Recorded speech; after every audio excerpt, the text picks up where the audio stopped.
This episode is brought to you by Midwest Night Watchers, found everywhere on your favorite podcast platforms.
Hi, everybody.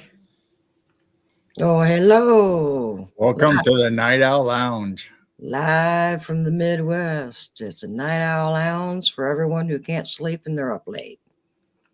Yeah, for a few hours anyway. Few 3, hours. 4. I don't know what it'll be. Who knows? So we got Bigfoot 911, which I'm pretty sure is Thriller James. Everyone's changing their names.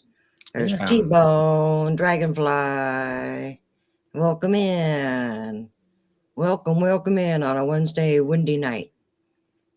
Yeah, windy, and it was a little snowy here for a little while. And Not we've much, but a little. got super high winds going on. 45 to 50 nonstop, something like that. They said hurricane strength winds. What'd they say to you? Or would you hear hurricane blizzard? Blizzard is what Hurricane they're calling blizzard. Hurricane blizzard. Hi, Neoma. Hi, Gemini. Yeah, hurricane blizzard. That's a new weather term now, they're saying. it. Yeah. So Yeah. evidently it's a blizzard with extremely high or hurricane strength winds, which I've never heard it classified as that before, but you know. Well, I really thought blizzards already had high winds. I did too. That's why it was a blizzard. I don't know.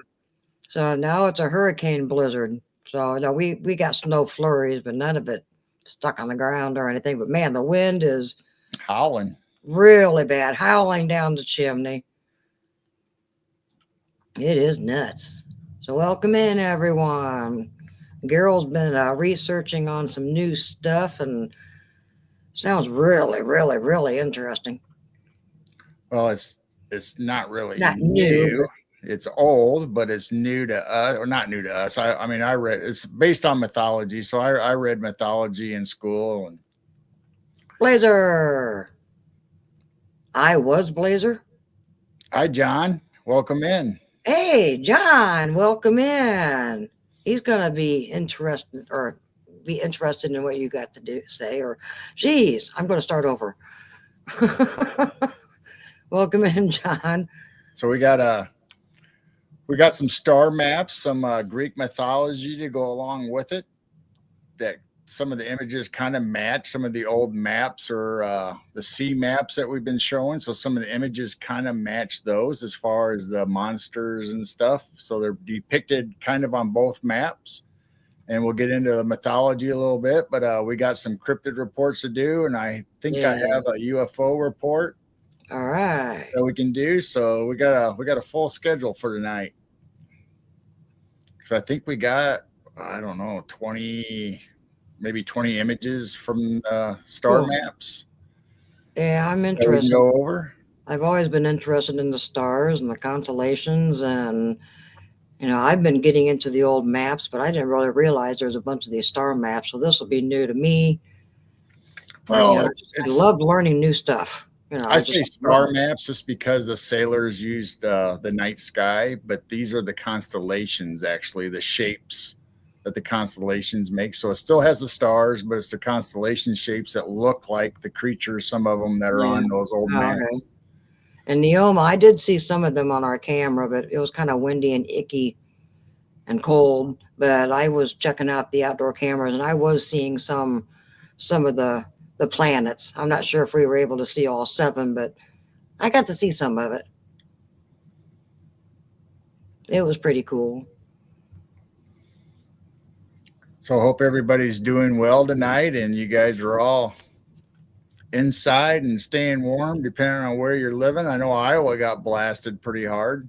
I think this before it got winds. to us. Isn't this wind throughout the whole country? I heard the Mardi Gras just went nuts with storms Yeah. and wind, and so I think this wind is just going across the whole United States. And we're not the only ones. It's horrible. And then, what was it? Next Monday, we're supposed to be up to 75 degrees. Talk about a change. We're going to be our t-shirts on and barefoot again, and Yeah. Oh, John was doing I was some doing some Jersey Devil. Ooh, Jersey Devil stuff. All right, that's a good cryptid, the Ooh. Jersey Devil.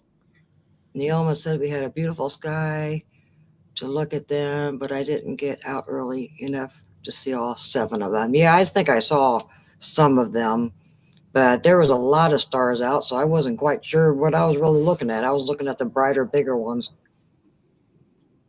The return of the winter in a couple days. Yeah, so we're going up and down. We're going. Mm-hmm. We were going down from below 0 to up in the 30s, and then it was going to 30s into the mid 40s, close to 50, and now we're going from 30s to 70. And then back down the like 50s, which won't be too bad. No, but 50s will still seem cold after you're used to being in a few days of 70s. Of course, it might feel good after being hot, and then all of a sudden, okay, this is better. I can handle this better. I'm not used to seeing John Stamey in chat. This is cool. I know. Welcome in, I talked to John. him on the phone tonight and told him we were doing our show. Oh, you twisted his arm. Said you better get in here and watch our show. No, Oh, he said he was going to hop in chat and he'll be interested in these maps. hang out for a while. I mean, he's a little later as far as time than us, so I don't know how long he'll hang, but You're going to hang him? Hi, Claudette. Hi, Claudette. Welcome in. All right, we got a good crowd going tonight. And Bud Yeah. Files, welcome in. Hi, Amber. Amber? Or what'd you say? Bud Bud Files. Files. I'm sorry. I keep thinking of Amber. There was another Amber that had something like that for their name. I'm sorry. Hi, Bud Files. Welcome in, guys. Yeah, this is going to be a good show. Said I'm always want to learn new stuff with these old maps. So since we're mentioning blizzards, the Uh-oh. Carolinas had wildfires, and now they're starting to spread towards outside Gatlinburg or Gettysburg. Which one did I say? Gettysburg or Gatlinburg? Well, you said Gettysburg, but Maybe it was Gatlinburg. I don't know. Oh, prayers go out for South Carolina. Goodness.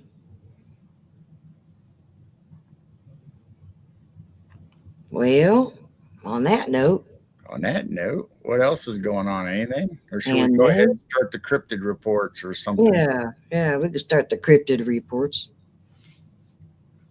See what new cryptids, I don't know. cryptids from the past. Still say they had more weird, strange cryptids back then that we're not seeing now.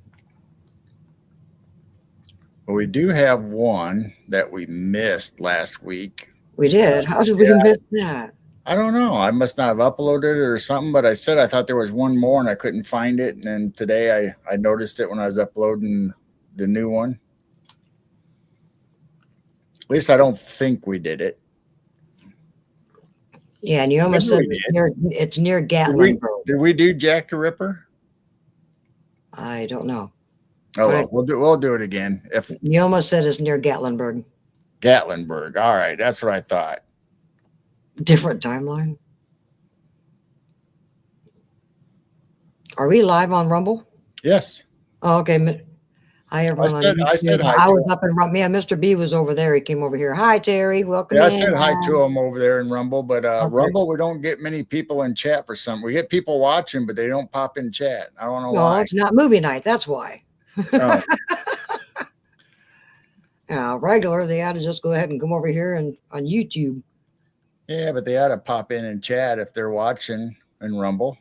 But that's So all right. I Whatever they guess want it's to do. afternoon. I'm Almost just glad they're showing up it's around lunchtime, early afternoon for Mr. B tomorrow.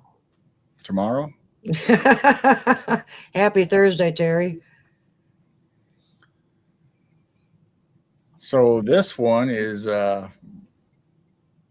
creepy history today for February 19th through the 20th. So we would have done it last week if we did do it. I don't think so. I think we missed it. And it says 187 years ago today, 50 years before the notorious Jack the Ripper would claim his first victim, another villainous friend named Jack terrorized the people of London, Spring-Heeled Jack. So instead of Jack the Ripper, it's Spring-Heeled Jack. So I thought those two things were the same. I thought they were the same. I don't think we did this last week, so We did do it? no, I don't think we did it. No, all right. I thought we skipped it because I don't think I had it uploaded. Hi, Dwarfy. Dwarfy. Hi, Dwarf. So it says speculation over the years has run the gamut. Clawed hands, burning red eyes, and the ability to jump incredible distances and heights. Despite all this, some believe Spring-Heeled Jack was nothing more than a group of young bored aristocrats. Well, that's kind of strange that they think they could be able to jump high, because he used to be able to jump high over walls and stuff to get away, and big iron gates, he'd just jump right over them. Oh, wow.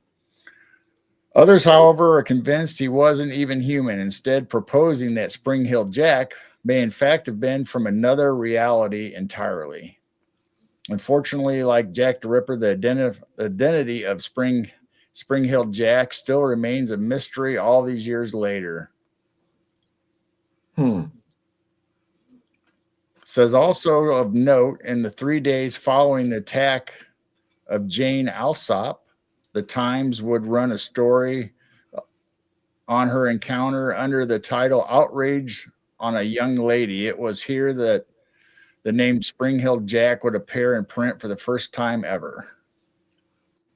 Wow. Blazer said it was a murderous kangaroo. Could be. So I will bring the image up of what they depicted him to look like. Oh, Neoma said she was attacked at her front door. By what? The Spring-Heeled Jack? Yeah. Boy, he looks muscular. Well, he's athletic and can jump and wow. So this is how they depicted him.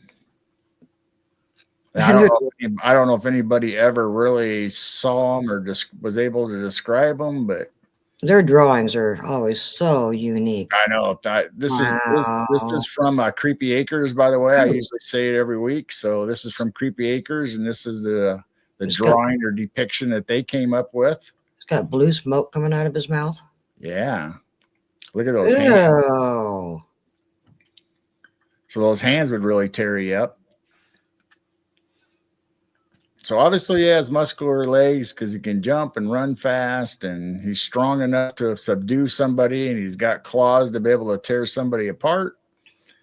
And he looks pretty evil. Almost got elf ears. Yeah. His teeth look pretty sharp and pointy too. I like his cape. I like that outfit. That's pretty cool. So today in Creepy History, February 19th through the 20th, 1838. 1838. 8:45 p.m.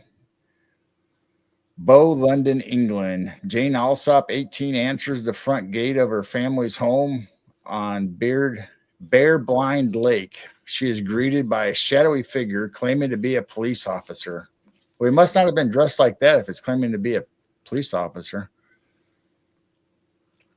who demands that Jane fetch a light, as he was just caught the terror of London. Oh, so a police officer showed up to her door at wanting her help with the flashlight. I got it now. I misconstrued that.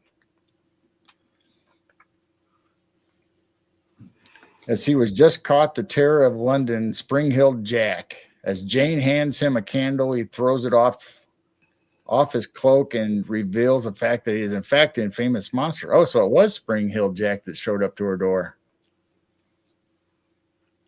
Wow. So it says Jane turns to run as the blue flames erupt from the fiend's mouth. I'm sorry. Oh, those are flames? Blue flames. It says blue flames. I thought it was I like thought it was smoke. or mist or something. Yeah, there's blue flames. That's weird. Wow. So it says blue flames erupt from the fiend's mouth as he begins slashing at her with clawed hands. Inside Bearbine Cottage are Jane's parents, both sick with rheumatic fever. I'm sorry. Her younger sister Mary and her older sister Miss Sarah Harrison.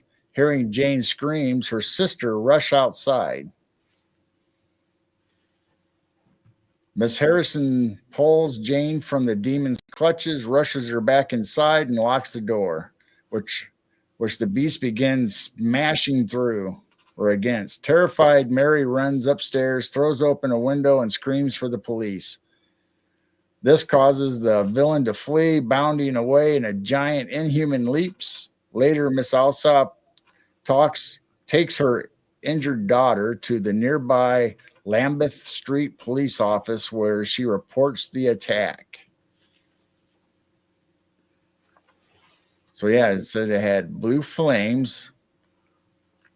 I guess that could be flames. It looks more like a mist to me, but that's all right. And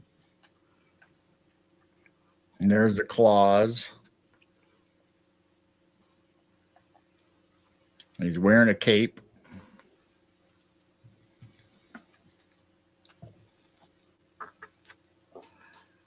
Hi, Camellia. Welcome in. So there's creepy history for February 19th to the 20th, 1838. 1838. And then Dora says, I like the cape. I know his outfit looks cool, man. And welcome in, Camellia. Dwarf says, I hear that moonshine burns blue. Oh, maybe he had some something to drink.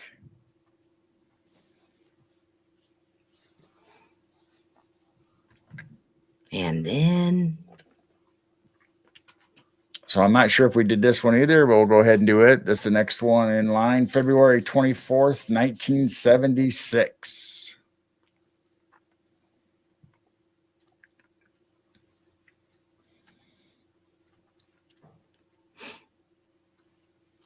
Yeah, I think we did this one already, but I'll read it again. yeah, I think we might have. The 1970s were awash in cryptid and monster sightings. 1972 brought Missouri Momo, while 1973 ushered in Illinois infield horror. Yeah, we did do this one. Hi, Daryl. We got Daryl and Camellia came in. Yeah, thank you guys. Yeah, I thought we did this one. So it says in Illinois infield horror in 1977, Massachusetts had its Dover Demon. But these paled in comparison to the big bird flaps, pun intended.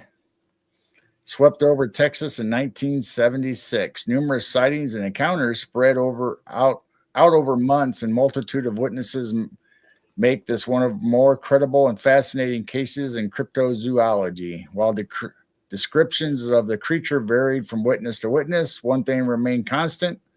A colossal, unidentified winged something had invaded the skies of the Lone Star State. Yeah, I knew we did this one, but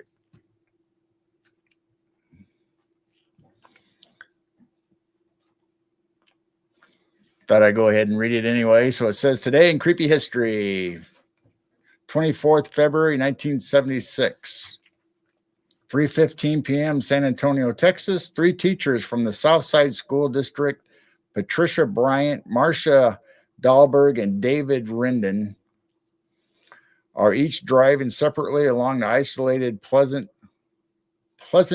Road. Suddenly, a massive shadow falls across their path as something huge swoops over them. The 3 stop to investigate and spot a massive creature overhead. However, it is not just some oversized bird. Instead, its wings, which span an astonishing 15 to 20 feet, have the structure and appearance of a bat's. The legs are also unbird-like, and it seems to glide rather than fly. Soon the trio noticed an identical creature off in the distance, circling a herd of cattle like some kind of monstrous buzzard. So there was more than one at this sighting.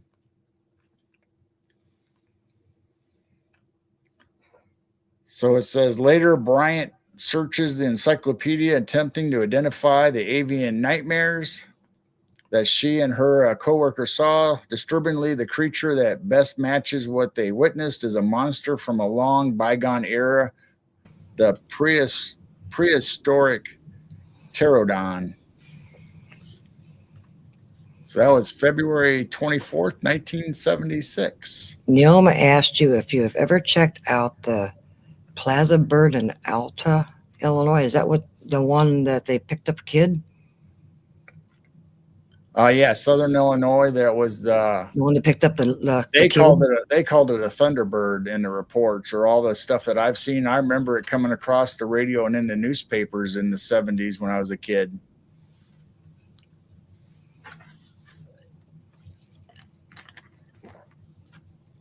So I'm sure I think that's the same one, same interest, but they called it a Thunderbird, or at least that's what everything says that I've seen on it.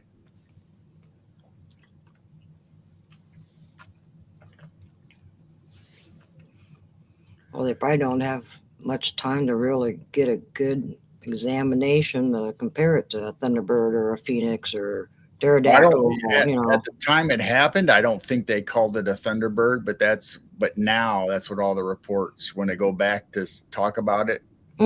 She said no, it's just a painting on a wall that was discovered by by Marquette and Joliet. I got you. No, I have not. I've probably seen a picture of it, but I have not ever been there to see it. She said you can Google it sometimes. It's quite an image. Cool. Not a wall. I meant rock face. All right. And Clay came in. Rosie came in. Raymond came in. Oh, my goodness. Welcome in, guys. We got lots of people. Riley just came in. We got lots of people joining us tonight. Awesome. Well, Neoma should have checked out last week's show that we were doing the Sistine Chapel over in the UK. And you zoom in on the painting, and there's a Sasquatch and another creature inside a cave. And we went, what? So, I mean, you can find all kinds of strange things in these old paintings. It's wild that they're just coming up with some of these old maps and old paintings, or we're just waking up like, why is there a Sasquatch in this old painting? So interesting. So, is Mr. B still in here? Yes, Mr. B. Mr. B's still in here. Clay's in here. Well, this next one's from February 28th, 1890, from Aurora, Australia. Ooh, we got a cryptid report from Australia. Cool. So today in creepy history, 28th February 1890, with a landmass equivalent in the size to the United States, but with a population less than Texas, The island continent of Australia is left 95% uninhabited. I don't know if that's true, but I'll go with it. So it is. So is it any wonder that it's a land awash with mystery and legend? Adding to this is its flora and fauna that boasts some of the most unique and perplexing creatures on Earth. Australia's cryptids are no exception, with bunipids, bunyips, yowies, and of course the I think I'm saying it right, Euroa beast. Some claiming it was a giant reptile, others claiming it was a giant mammal like a beaver or otter. Was the Aurora beast the latest remnant of now extinct semi-aquatic species, or was it simply a story created to sell newspapers? We will never know. Keep it creepy. Mr. B said, I thought I was the cheapest Aussie here.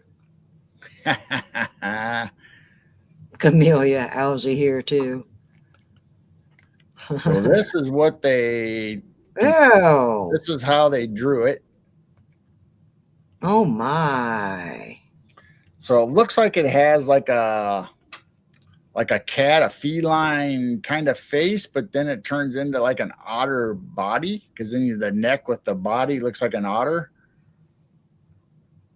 And it's got nice claws and muscular muscles and a big long tail like an otter. Look out, Mr. B, next time you're out and about. Yeah, who knows where that thing's. So have you guys ever heard of that one? Mr. B, let us know. Have you heard of that one?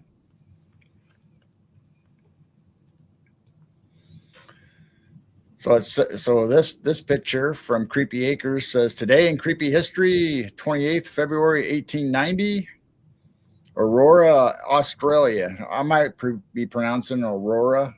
That's how I'm saying it. So I don't know the actual name of the town. How do you spell it? Euroa. Euroa. For Eora? Eora? Well, Europe is spelled EUR. I don't know. I'm saying Aurora. I don't know. The Brisbane Courier runs a story about the extraordinary animal plaguing Australia's city of Aurora. A group of young men had ventured into the swamp at Wallenby to harvest the tall reeds that grew there. Suddenly, they heard something snorting and splashing nearby. Snorting. So that's snorting and splashing. The towering reeds blocked their view, but it was still obvious to the workers whatever was moving through the tall grass was huge. The men quickly left. The next day, one man returned to retrieve the reeds they had cut, and the snorting and splashing began again. He leaped up onto a log to get a better look. 30 paces away, a bulldog-like face reared up. That doesn't look like a bulldog to me. Looks more like a weasel. That looks like a cat face with the fangs and the whiskers. And Yeah, I see the cat shape too. I don't know. I guess it has a pug nose though, like a bulldog. I don't know. I see a feline more than a bulldog, but that's all right. So a bulldog face reared up. As it moved through the reeds, he estimated it to be 30 feet long. Mm-hmm. Wow, that thing's huge, 30 feet long. So a hunting party was sent to find the creature, but only caught a glimpse. They claimed its tail was as thick as a man's thigh. It's not showing on screen.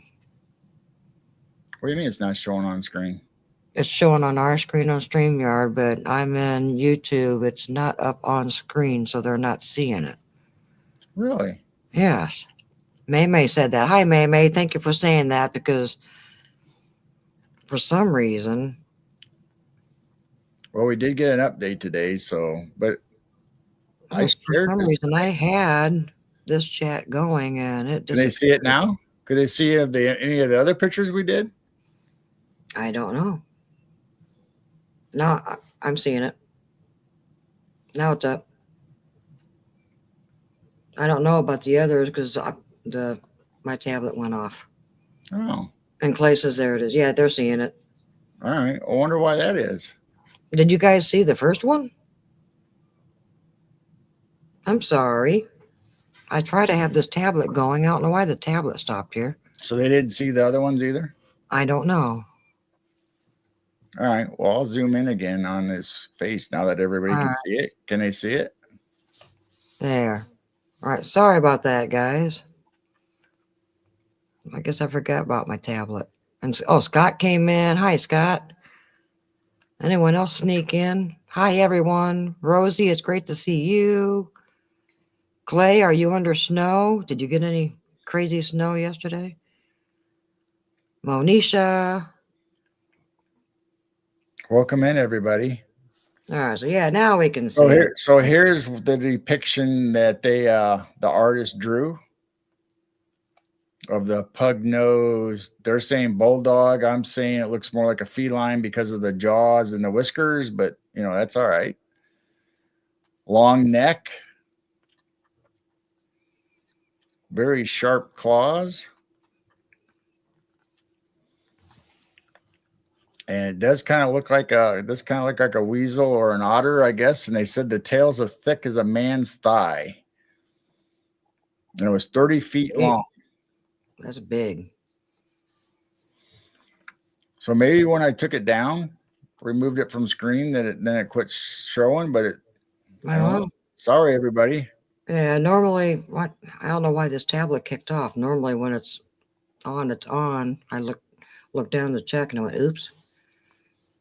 And Clay says, "Not much snow, but crazy wind." We're still getting crazy wind. I'm still hearing howling behind me over here in the fireplace. I think we're supposed to I think the wind's supposed to stay all the way till tomorrow sometime, or maybe I don't know if it's going to die down overnight or if it's going to go on in tomorrow.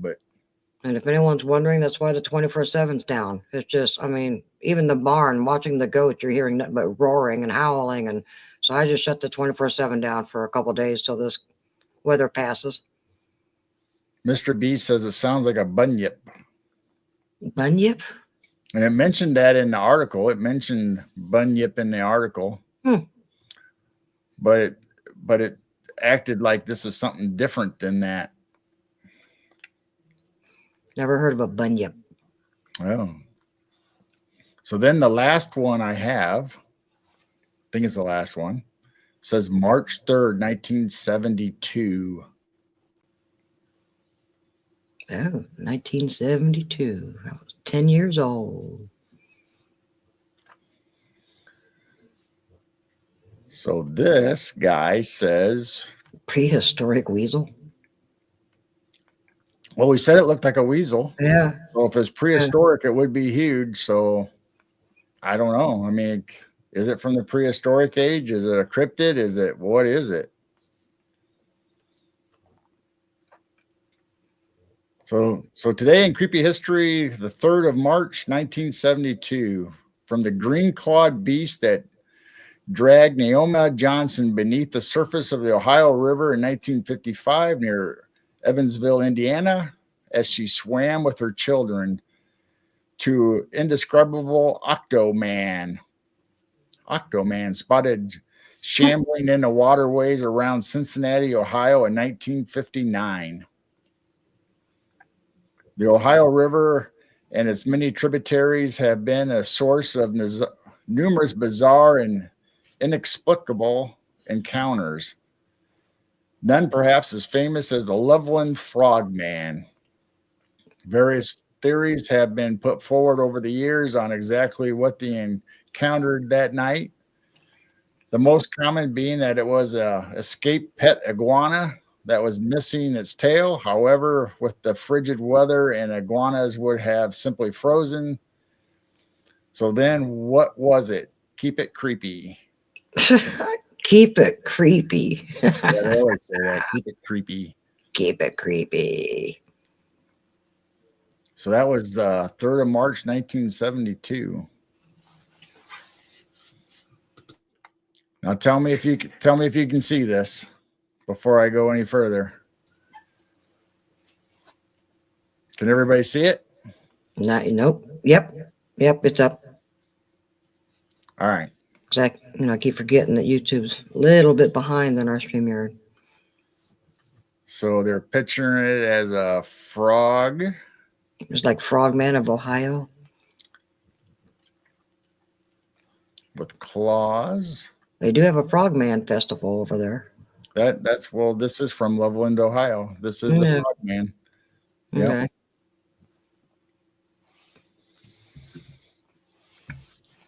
So it says 1 a.m., Loveland, Ohio. Police officer Ray Shockey drives his patrol car down Riverside Road, East Kemper Road, which snakes along the banks of the Little Miami River. Icy conditions force him to travel slowly as he nears Twitewee Road. He spots what he initially believes to be a dead or injured animal on the side of the road. Before the officer can react, it suddenly stands up on two legs and turns to face him.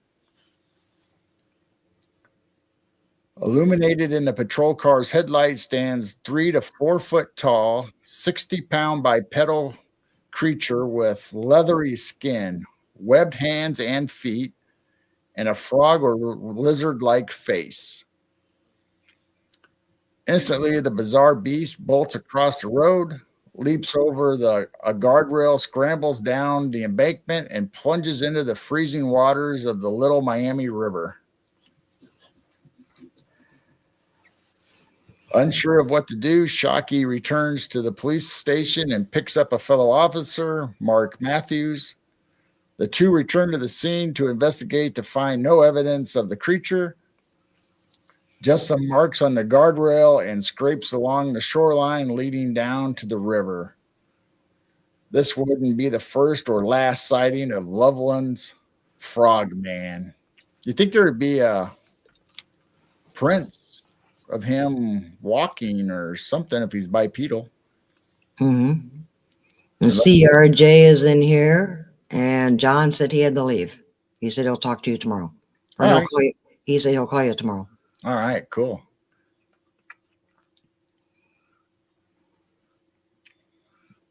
Neoma said before that, in 1955, there was a traveling salesman who was driving across the bridge and saw 3 of them all together. Wow. Mr. B said, that sounds like my ex-wife. Raymond said he worked in Loveland for 3 years. Oh, you never saw nothing, Raymond? Any frogmen? I'm assuming there's probably a museum or something. See, frogman is new to me. A couple years ago, you found out about the frogman convention they have over there, and I went, what? Now there's frogmen too? So that's something new to me. There's all kinds of strange things living out there. So he's 3 to 4 foot tall, 60 pounds, bipedal, leathery skin, webbed hands and feet, frog or lizard-like face. Blazer says, knee deep, knee deep.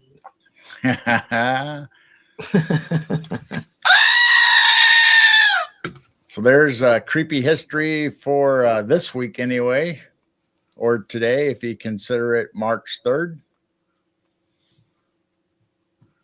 Well, this past week. Scott says, I'm wondering how far he can hop.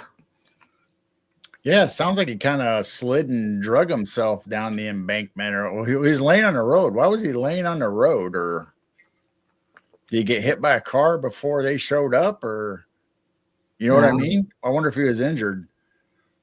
Because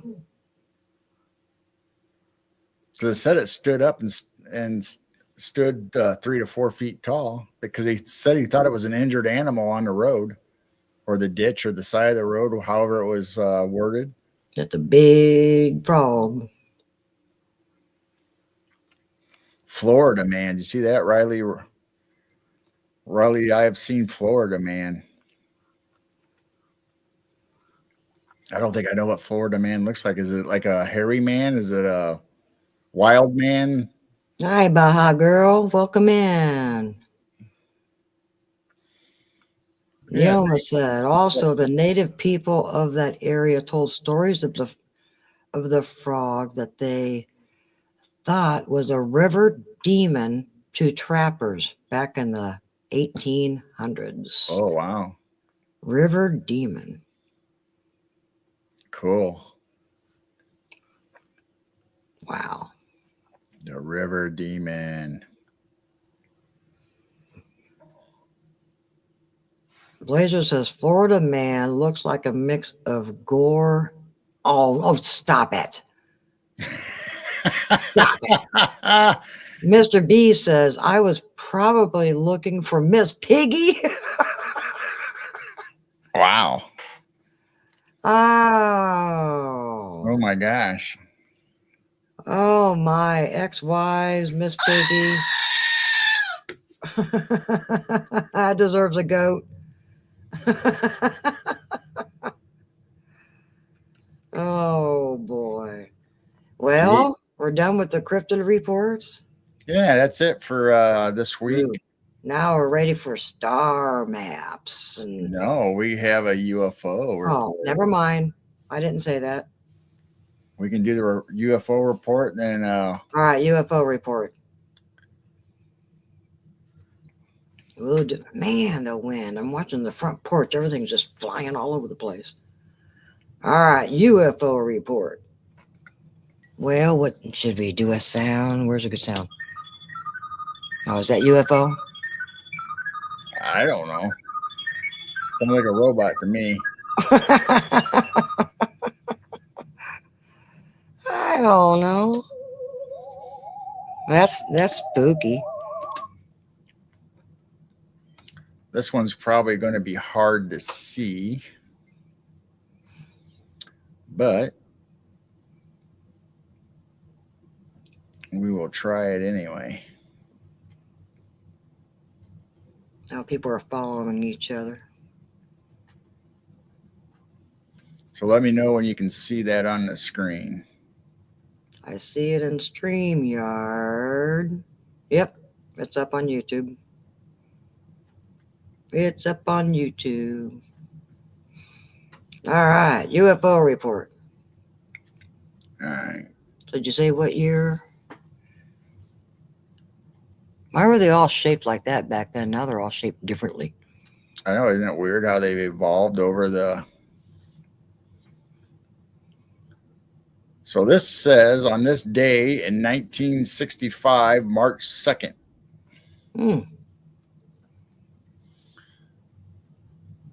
So it says at 1:55 p.m., John F. Reeves, 65, retired while walking in the woods east of Weeki Wachee Springs, Florida. Seen a bluish green and reddish purple object 20 to 30 feet in diameter, 6 feet thick, saucer shaped, and with an outer rim and a stairway. Two 2-foot windows on top, landed on the ground on 4-foot legs about 2,000 feet away from them. So I'm assuming that's these gentlemen here. See if I can go back to the picture. I lost it.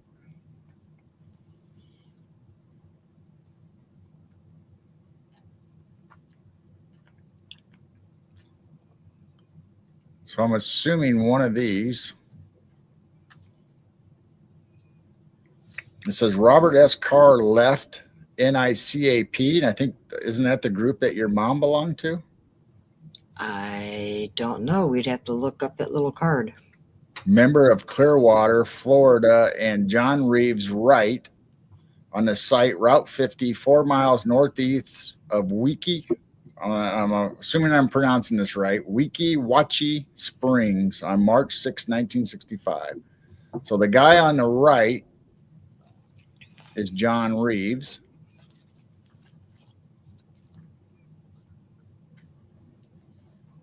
Who saw the Sasa.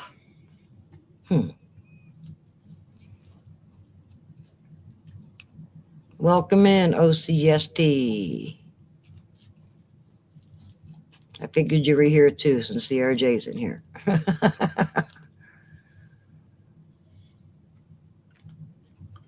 So let's see. It said it was 2,000 feet away. He approached to 100 feet. After watching the object for 10 minutes, he sees a robot-like being about 200 to 300 feet away, and it was about 5 feet tall, wearing a gray silver uniform, glass dome headgear, wide space eyes, a pointed chin. It walks to 15 feet away from Reeves, stares at him for about a minute and a half, points at a box, a 6 to 7 inch black object at Reeves that emits a flash 3 times, and walks back to the landed vehicle and climbs in. The object has Venetian blinds like blades on the rim that opens and closes. The rim starts rotating clockwise and landing gear retracted, and then it takes off with a whooshing, rumbling sound and disappears vertically in less than 10 seconds. Dropping 2 sheets of paper with indecipherable writing and leaving indications and footprints in the ground, the case is investigated by MacDill, AFB in Tampa. Richard Hall supervises the investigation for NICAP and concludes it was a hoax. Good night, Neoma. Thank you for stopping in. Yeah, thanks for coming. So I guess it's kind of like Blue Book, where they were saying certain things were hoaxes and other things were... So let's see if we can zoom in a little better on the drawing.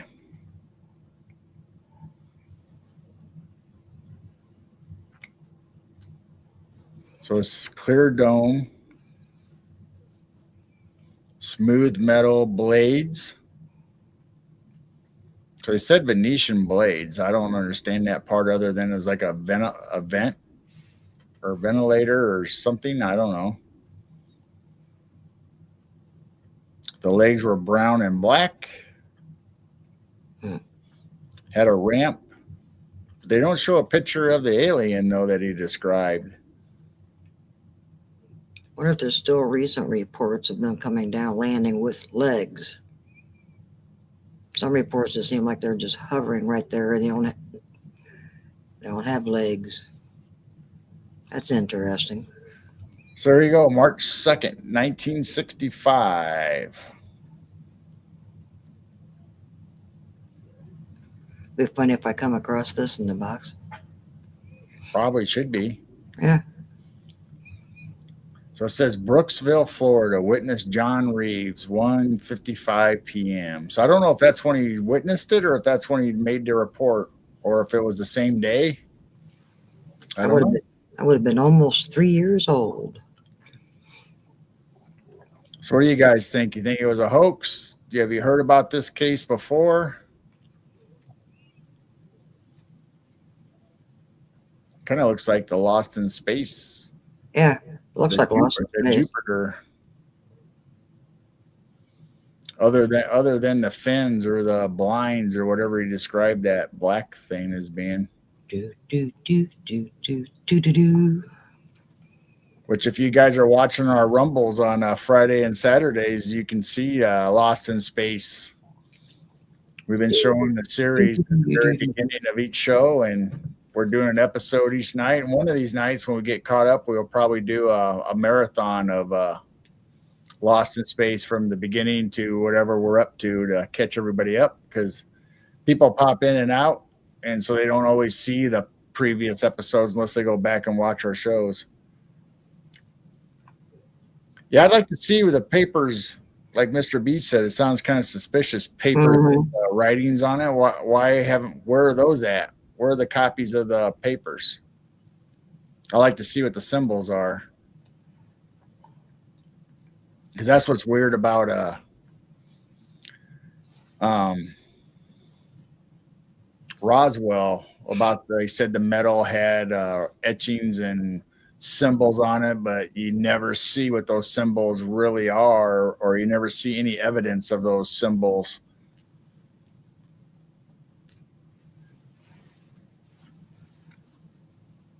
You think he think in this drawing or something or another sheet they could have gave us what the symbols looked like.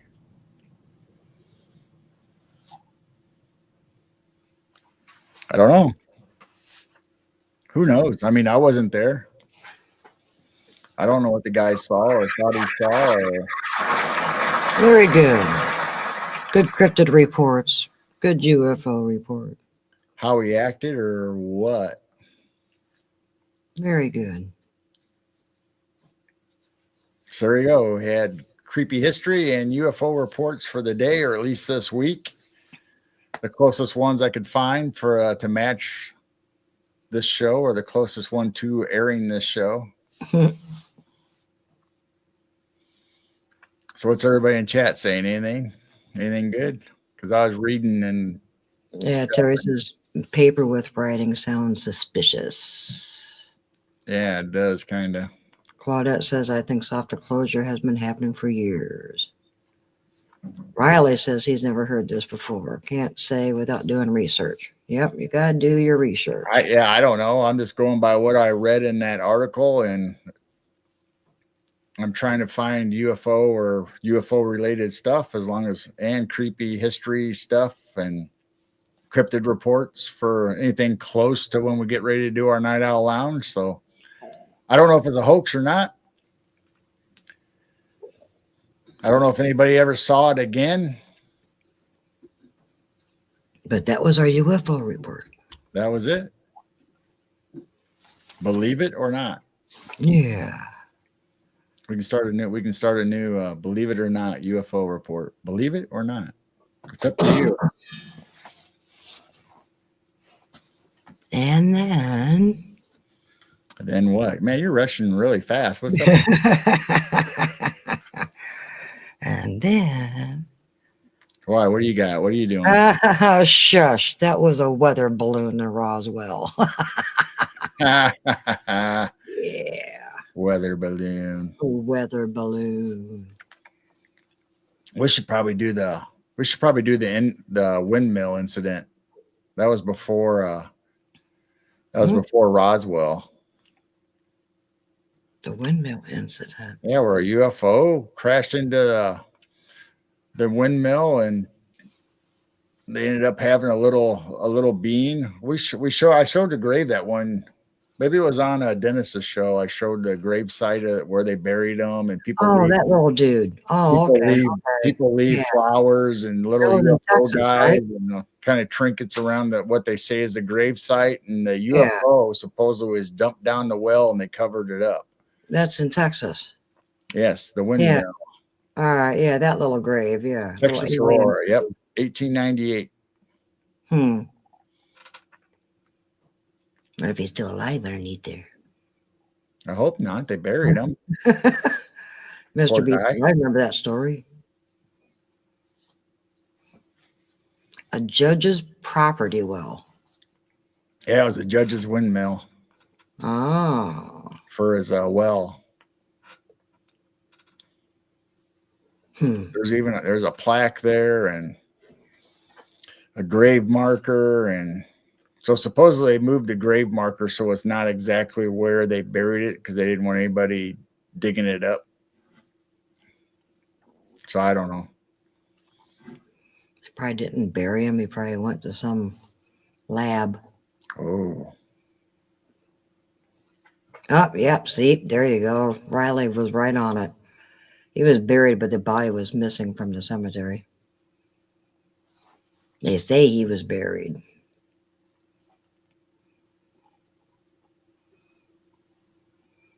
Oh, Claudette's talking about pyramid shapes and lights. Yeah. A lot of people are saying like the triangular. I haven't been out yet. It's starting to warm up a little bit. And if it's really warm, it's windy or cloudy. Yeah, it's weird outside. Yeah, so I haven't been out yet with the psionics or anything to see what's up there. I've just been staring at our outdoor cameras. So has anybody been in our Night Owl Lounge the last couple of weeks to see our old world maps of the waterways or the seas with the monsters and weird people and all that stuff in it?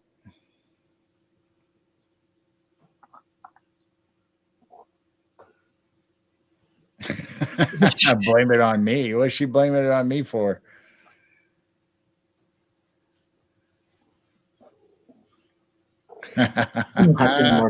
Watching more Fugal. More Fugal. Blood Moon on the 15th or 16th. Blazer says, have you been stuck in my... What? Have you been stuck by people putting windmills too low? Yeah. Yeah, I forgot there was a blood moon coming up. Yep, we got a blood moon, and I think I just posted or shared not too long ago about 2 eclipses coming up. One, the lunar eclipse. Ooh, we got a coon. Too bad we don't have 24/7. Can you can pull up camera without 24/7, can't you? Holy crap, he's fat. Where's he at? He's on the front porch. I haven't seen him in about a week or so. Eating chicken bread slop. On the front porch. Yep, he's on the front porch. Yeah, we had chicken tonight in the crock pot, and I threw some bread in the broth and soaked it all up and threw it out there for the stray cat, and whatever's left he's getting. The stray cat really enjoyed it tonight. It was probably nice and warm by the time he showed up.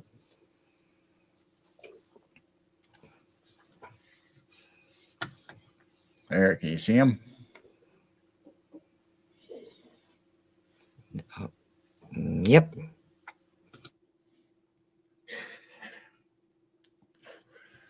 Windy or not, he's out and about for some food.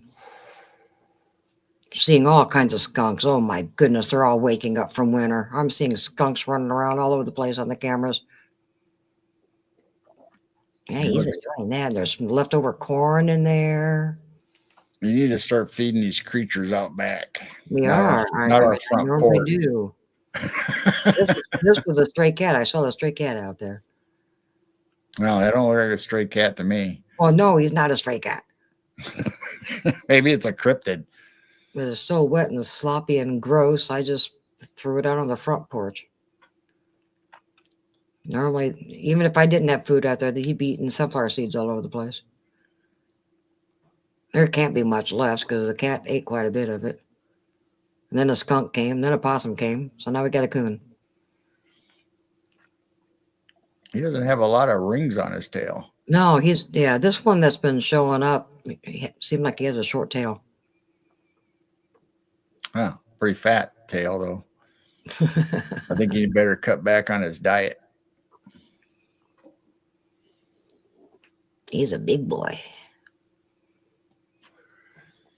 Did you fill up the water on the front porch? No, I did not check the water.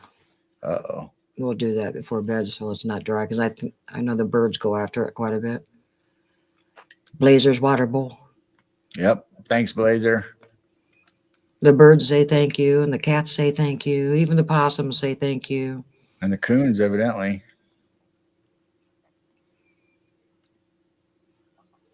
There can't be much left there. Well, the cat probably didn't eat the corn. The cat probably left pieces of the corn. He's probably enjoying the corn.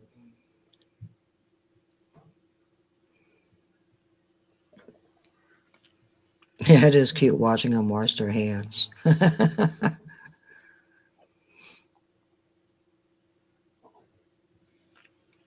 Yeah, we need a different view of him. He's not facing us. We need to see the action where he's stuffing his face.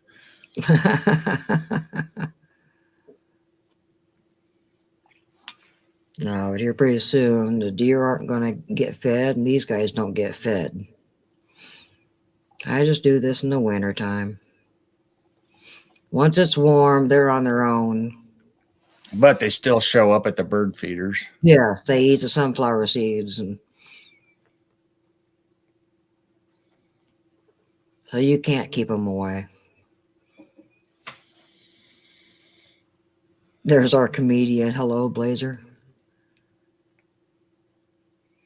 Rocket. Oh, Rocket has no shame. Blazer called him Rocket. That's we'll call him Rocket. Oh, look, he's turning his back. Look at that. I'm pretty sure he's the one that's on camera last fall, and he was eating until the sun came up because he don't have anybody else with him. He's always alone.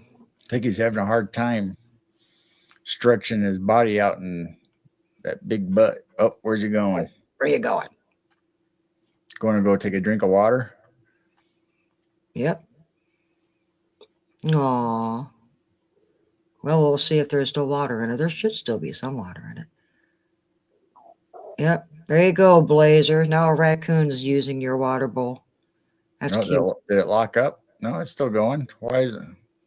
I see the wind chime thing. It's going. It's But I don't going. see him moving. He's drinking.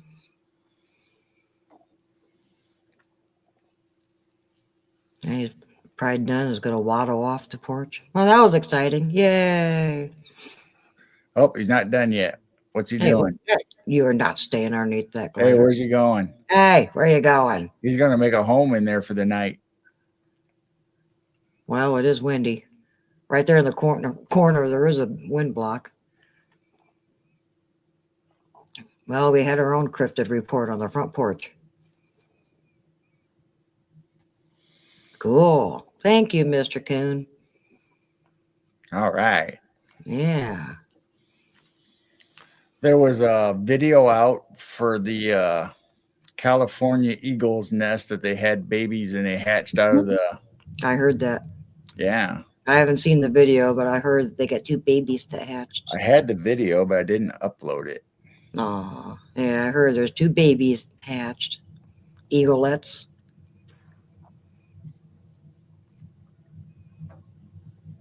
What goes in must go out. Yeah, he'll be out eventually.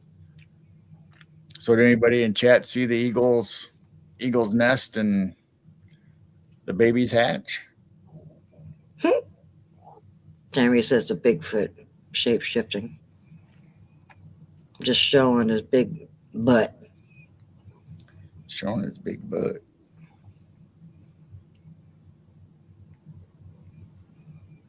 Yeah, he's probably just staying out of the wind for a while. I don't blame him.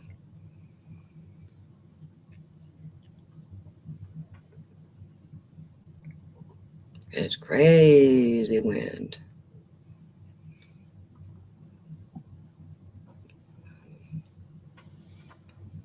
Let's see if I can, how long it'll take to get up here.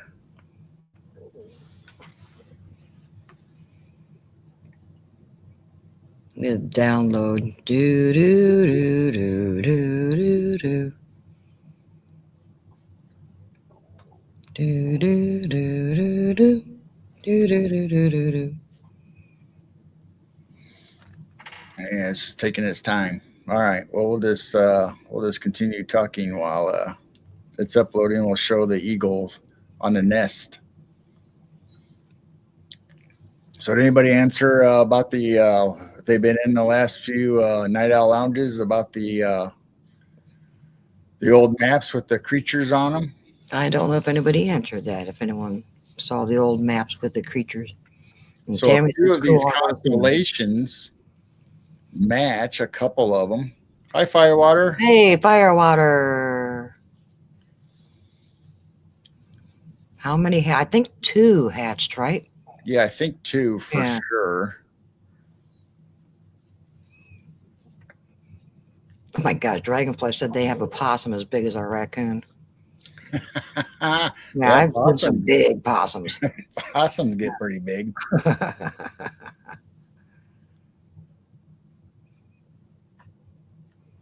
So on some of these maps, the constellations match kind of. So I don't know if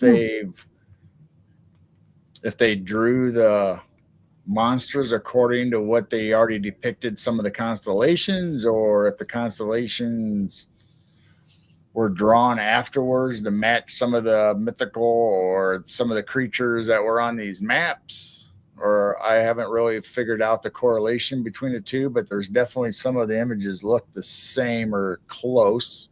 Claudette says, where do we see these maps? Did you just Google them? Where did you find them? I find them all over in old books, and I download the PDFs. So I find images of the maps that are in like the Library of Congress. The New York Library is one of the biggest libraries around, besides the Library of Congress. And I'm talking about the maps we shown and the images we showed on the last few shows. So that's what I was asking.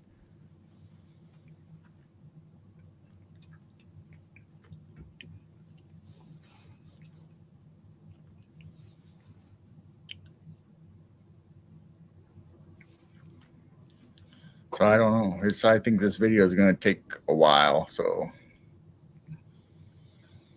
it's still downloading? Yeah. Daryl had a raccoon and his bird feeder the other night eating the suet cakes. I think they love if they can get up there and reach it and climb, they'll eat anything. I think the starlings got my suet. And the starlings right now, or grackles or whatever you want to call them, they just go nuts. So I'm going to not put suet out for a little bit until the starlings run away. Darn things. I mean, they are just like scavenger pigs. And then you got the coons. And Latro, welcome in.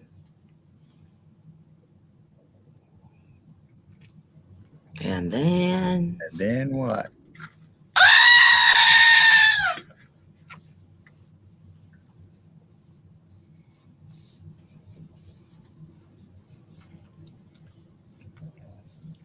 Ooh.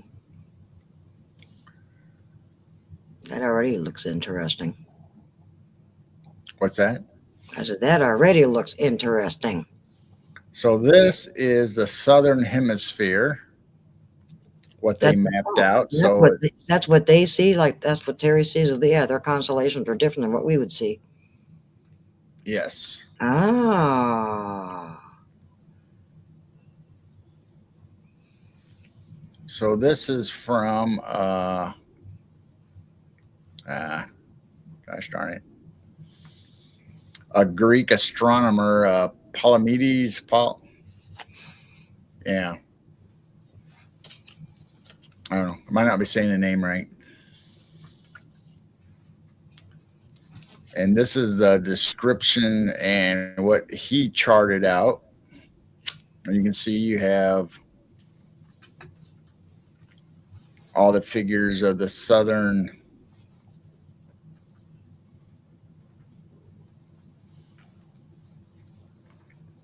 Terry sees everything upside down.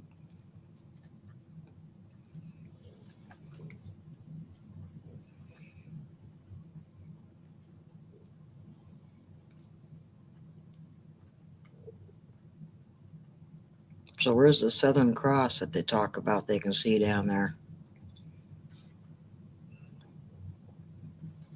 Well, let's see. I think I got more than one image.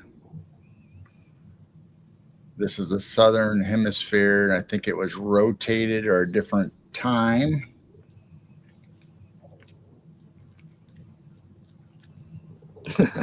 Terry says, no, I don't. So this is obviously Greek drawings, and they're what they think the constellations look like or being depicted as.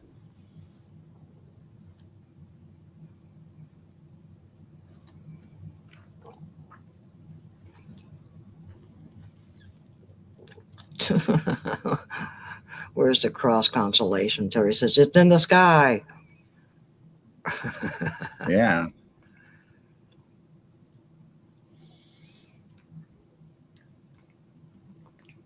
That's a big bird. Two big birds.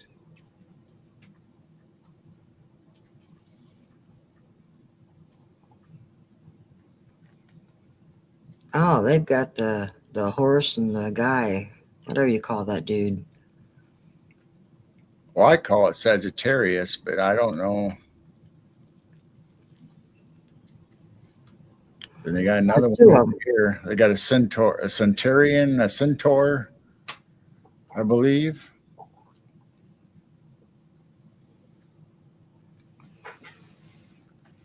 But they got all kinds of drawings, and so a lot of it's based on Greek mythology. And this is the northern.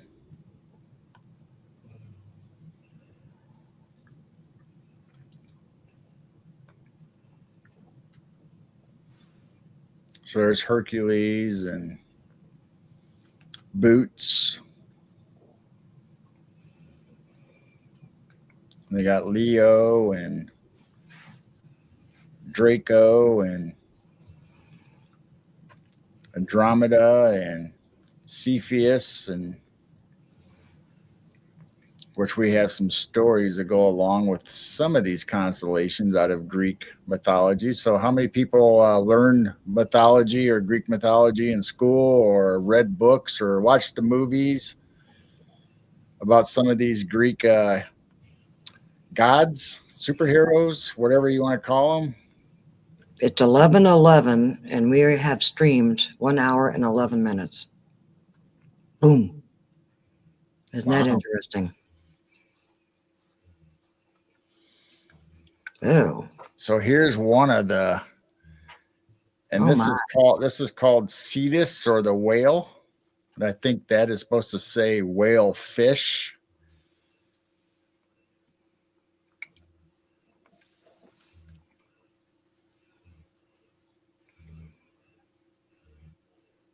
Got a fin on his tummy or something? So I went and found it on our star map. Oh, So this is what the shape of it that they gave it on current day. And they try to depict it just like the Greeks did, but you know, obviously it's not as colorful and on these apps. So that's what the night sky looks like with Cetus. And of course, there's Aries, there's Pisces around it. So you can always look those up on the map to find Cetus. And this is what the Greeks depicted it as. So it's pretty similar, pretty close to what the current day is that they based it on. So you can find all these stars on the star maps that make up this figure. And I tried to capture the main stars that supposedly show the shape of what they're depicting. So you got the head and the body and the legs and the fin.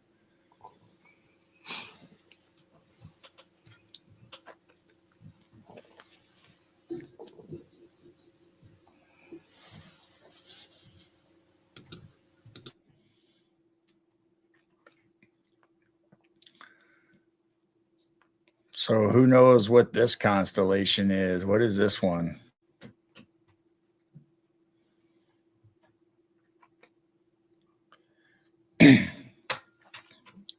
Anybody know what this is supposed to be depicting? What constellation? Just by looking at the image?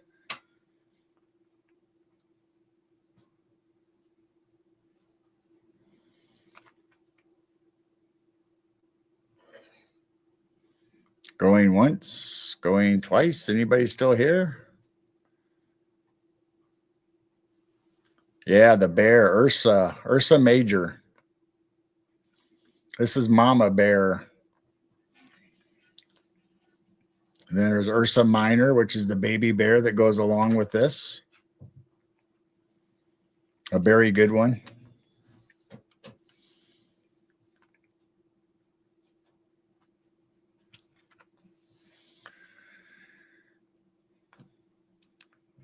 So there is Ursa Major in our night sky. So there's the bear, and there's going the head, the neck, and then the body is the pan of the Big Dipper.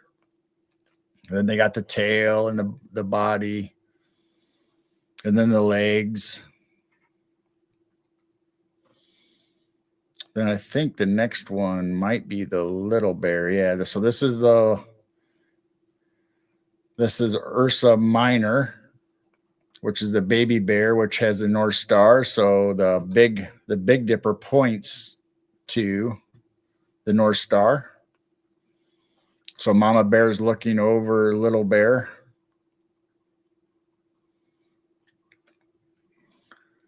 So this is how they drew it in Greek, the Greek star map.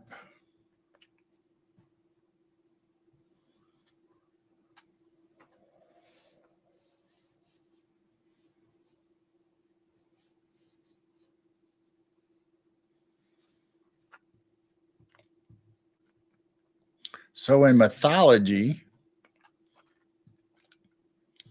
if we want to check that out, it says that there was a beautiful daughter of the king Arcadia named Callisto, who became the lover of the Greek god of the great king of the god Zeus.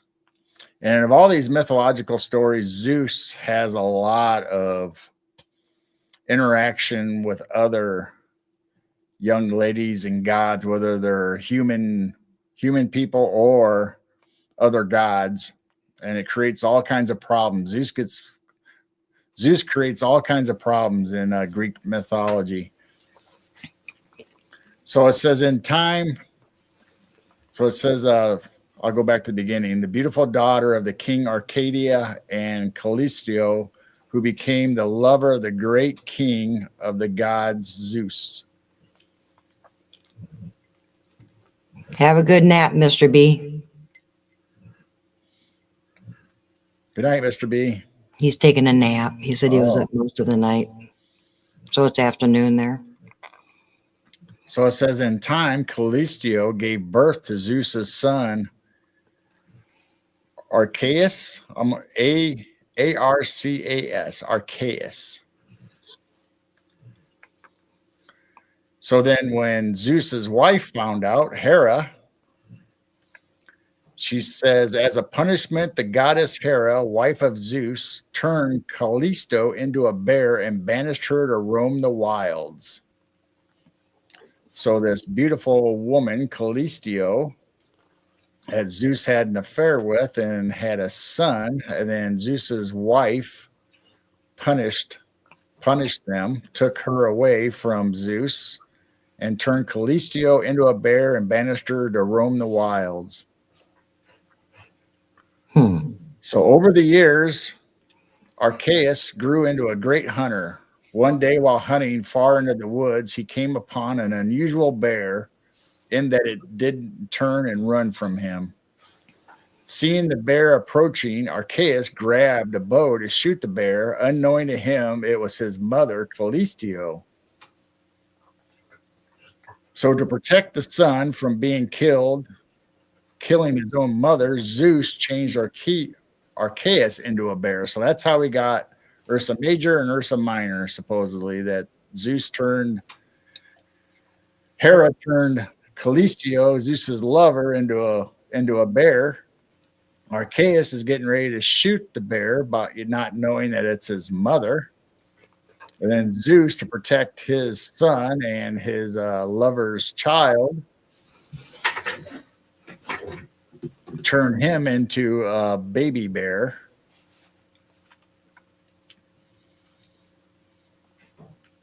Baby bear. So then Zeus placed both of the bears high up into the sky out of Hera's reach. So to not have any wrath from his wife, Zeus took the bears and put them up in the heavens for everybody to see and to hide the bears from Hera. Supposedly she wouldn't be able to tell that that's who they were, but so it is said that the bears' tails are longer than normal, which they are in the pictures. They're longer than normal for bears, or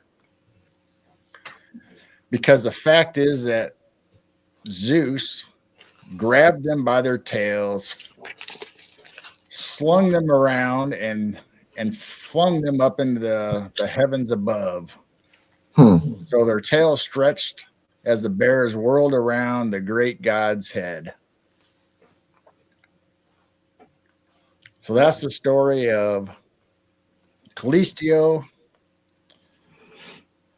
and Arceus and Zeus and Hera on how they all interacted in this story about creating Ursa Major and Ursa Minor, Mama Bear and Baby Bear. You're welcome in, Tanya.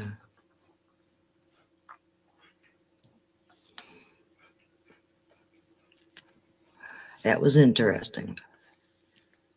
So the thing is with these mythological Greek stories is that there's more than one version. So it's hard sometimes. So that was just kind of a middle of the road, kind of simple explanation of what happened.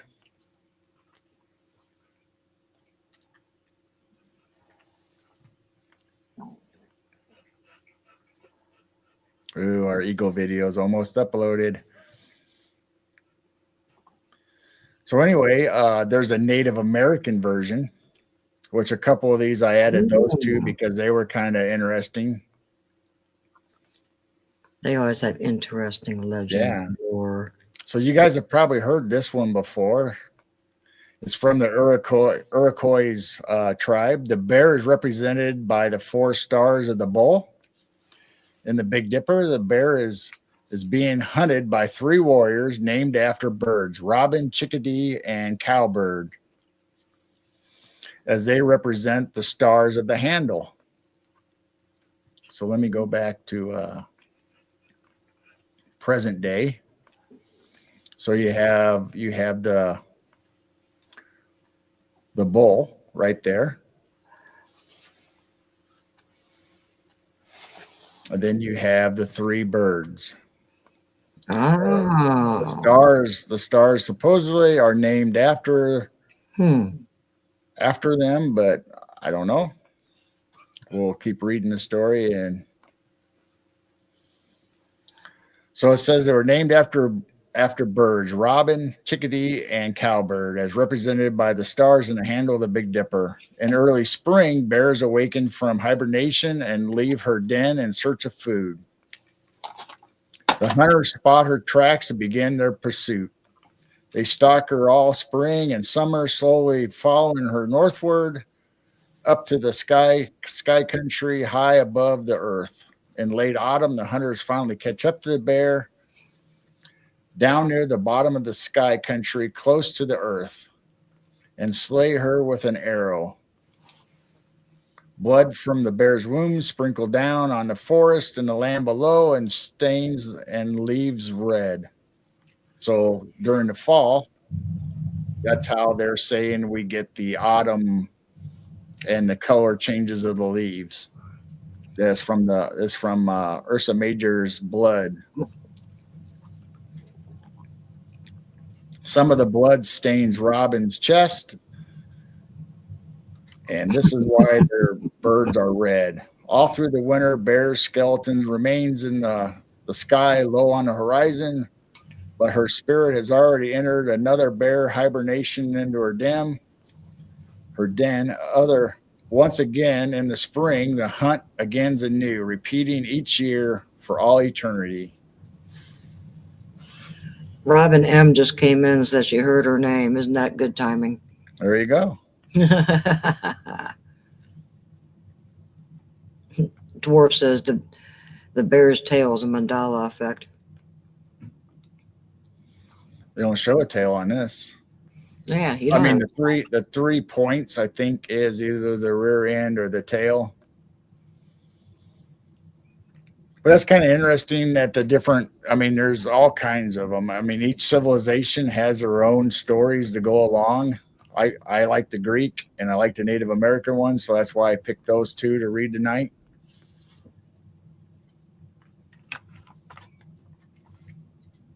So it talks about the hunting, going from spring, leaving the den, finding food, the three Indians chasing the bear through the whole season till it gets lowest to the sky, and when it was killed, that it rained down, its blood hit the earth, and created the leaves and the foliage to change red, and also the robin's breast.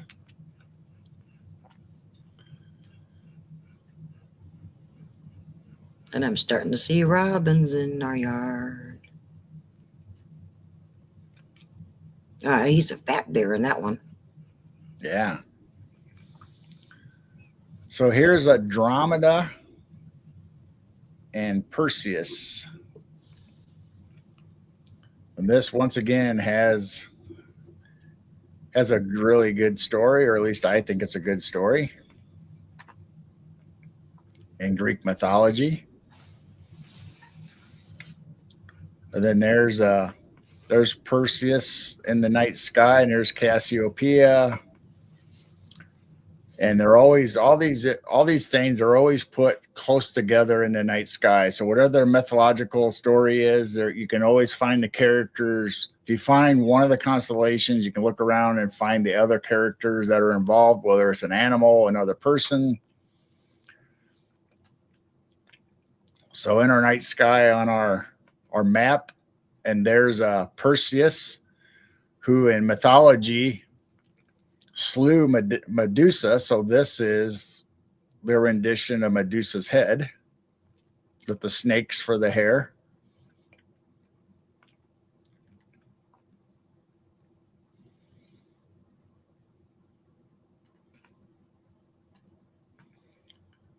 So here you can see it in theirs. He's got the sword. There he cut off her head.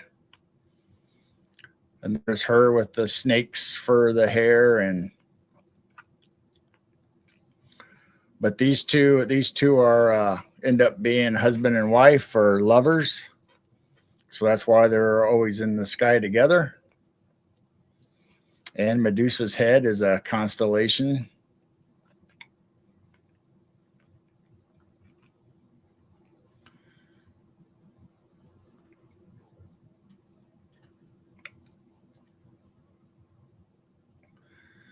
So in Greek mythology, about Cephas, Cassiopeia, Andromeda, and Perseus. It says, ancient kingdom of Ethiopia, there lived a king and queen, King Cepheus and Queen Cassiopeia. They had a beautiful daughter named Andromeda. Queen Cassiopeia was very vain and very boastful person, always getting her in trouble. One day she went too far and dared to boast that her daughter Andromeda was most beautiful than all the other daughters of the sea of the god Poseidon. So Poseidon had all these daughters that were supposedly beautiful. And here we have Cassiopeia saying that I am the most beautiful of all. So that makes Poseidon mad. So the sea god Poseidon decides to punish the queen, so he sent a sea monster named Cetus to attack the coast of the king's country. The monster defeated the king's navy, sunk its ships, and destroyed his ports and cities. King Cepheus, not knowing what else he could do, appealed to the oracle of the gods. So the Mount Olympus, where they all lived, the gods, they had an oracle that you'd go to for help. He was told that the only way to make up for Queen Cassiopeia's insults to the sea gods' daughters and save his people was to sacrifice his own daughter, Princess Andromeda, to the sea monster. So Andromeda was chained to the rocks on the cliffs to await the monster. So I don't know if this one shows it. Yeah, they have chains on her wrist. So their young daughter, to pay for the mother's sins, according to Poseidon, was to sacrifice their daughter. So they did it to save the city and the people.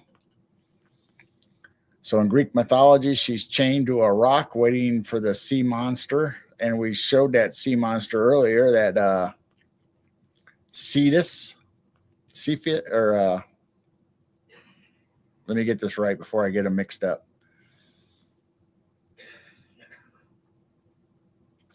Yeah, the sea monster Cetus, and that was the one that I showed.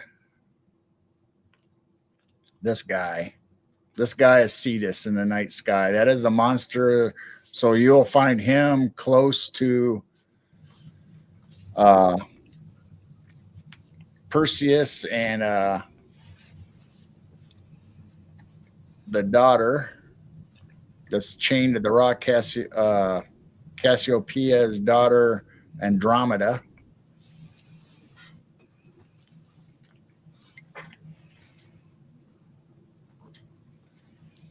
So she's chained to the rock, waiting for the monster to come devour her to pay for the sins of the mother.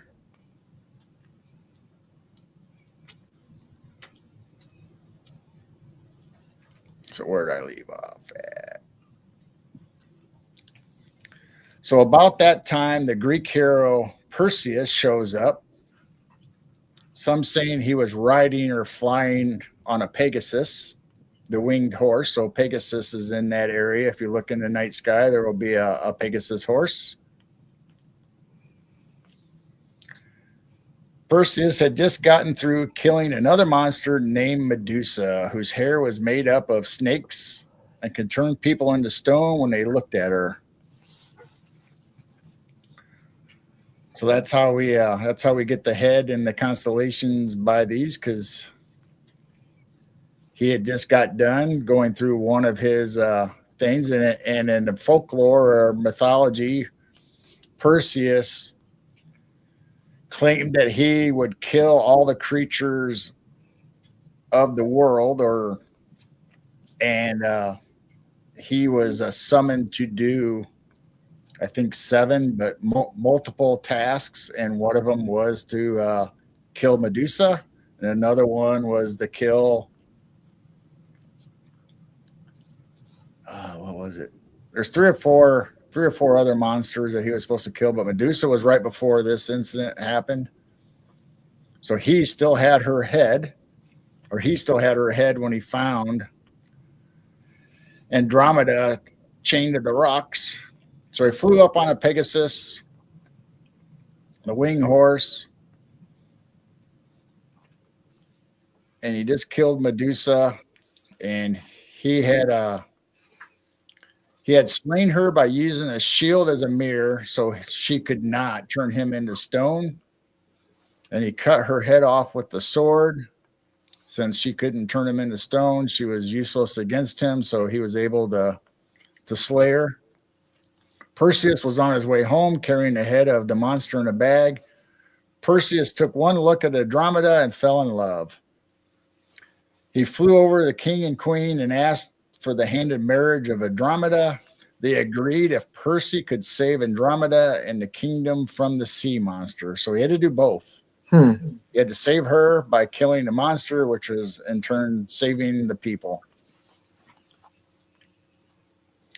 When the monster Cetus appeared, Perseus swooped down on it with his sword and began fighting it. But he was only able to kill the monster by pulling the head of Medusa out from the bag and turning Cetus into stone. So that's how Cetus is mortalized in the night sky, because he was turned into stone. So evidently Medusa's head or eyes still worked, even though her head was cut off from her body.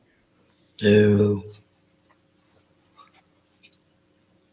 So he pulled Medusa's head out from the bag, turning Cetus into stone. Perseus saved Andromeda and the king and queen in their country. And to continue the story, supposedly when he took the daughter back to the country, to the king and queen, he pulled Medusa's head out to show everybody, and evidently it was either the king or the queen didn't turn away fast enough, and they were turned to stone also. So he killed his future in-laws somehow with Medusa's head, and Jeez. so that's the whole. I mean, you have to read the whole story. It's a good story.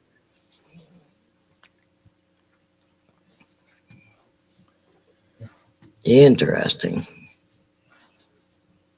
So Greek mythology is actually fun to read, and especially if you So there's what's depicted in our night skies for Andromeda, where she has the chains on her feet and ankles, her ankles and her wrists. And there's Cassiopeia, and there's Perseus down low in the sky. So they're always, like I said, all these characters in Greek mythology, if they've dealt with one another or something like that, or a main story, then they're always named in the night skies together.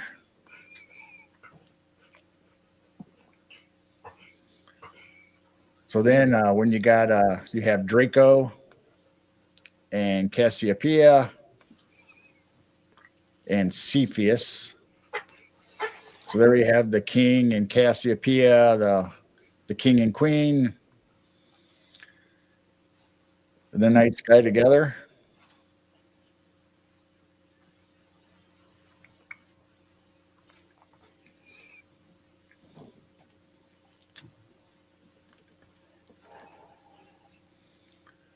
So there's Cassiopeia, where she looks like she's admiring herself in the night sky, because she was very vain, and that's what got her in trouble a lot. Not only her beauty, but then she bragged about her daughter's beauty. Oh, was that the next one? Yeah, that was the next one. So here we have Orion the Hunter. And Orion's prevalent in our night skies in the winter, starting in the fall, and the Big Dipper leaves the sky, and Orion comes up in the evening skies in the south for us. Big Dipper's in the north. So in Greek mythology, Orion the Hunter was always chasing the lion or Leo, and so supposedly that's the pelt of the lion. You can see the tail hanging down of Leo, and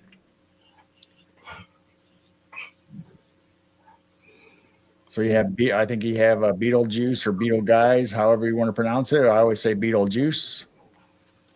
And he always has, there's the 3 stars, which is the belt, and then he has the sword hanging down off of his belt in the night sky.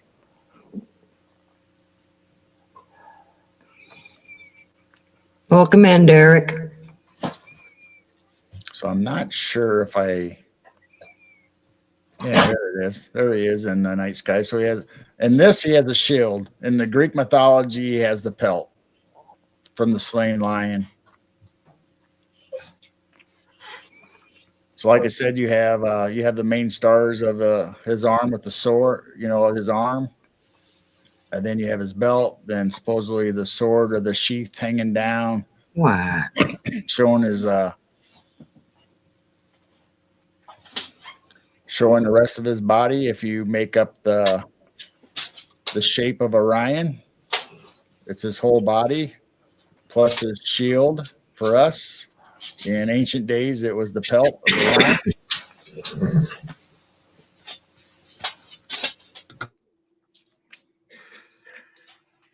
So you can read about Orion the Hunter in Greek mythology, and all the tasks that he did, and the tracking and hunting of the lion.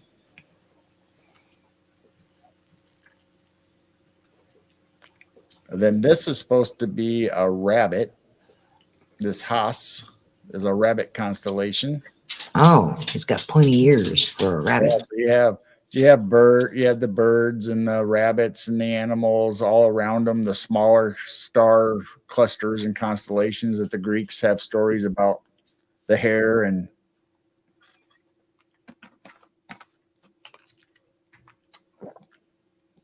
this gray figure, I believe, is the actual lion that he killed, Leo. If you guys can see his claws and his arms and his head poking there.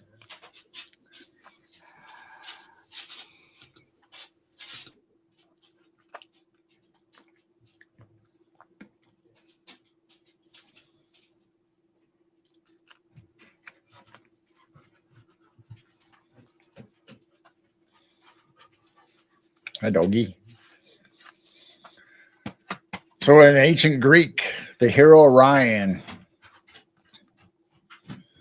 So the star constellation represents the great hunter kneeling with his raised arms, holding a club and a shield made from lion skin in his hand. According to Greek mythology, Orion was born to a poor shepherd whose wife had died childless. So you may wonder how a man could have had a child without a wife. The answer, of course, is the gods. So here we have Zeus coming in again, creating problems. One evening, the king of the gods, Zeus, along with his brother Poseidon and Hermes, were traveling through the countryside. It was getting late, and they were far from town, so they disguised themselves and stopped for the night at a shepherd's house. Not realizing the identity of the guest, the old shepherd offered what he had and made them comfortable, and sacrificed and cooked his last cow for their dinner.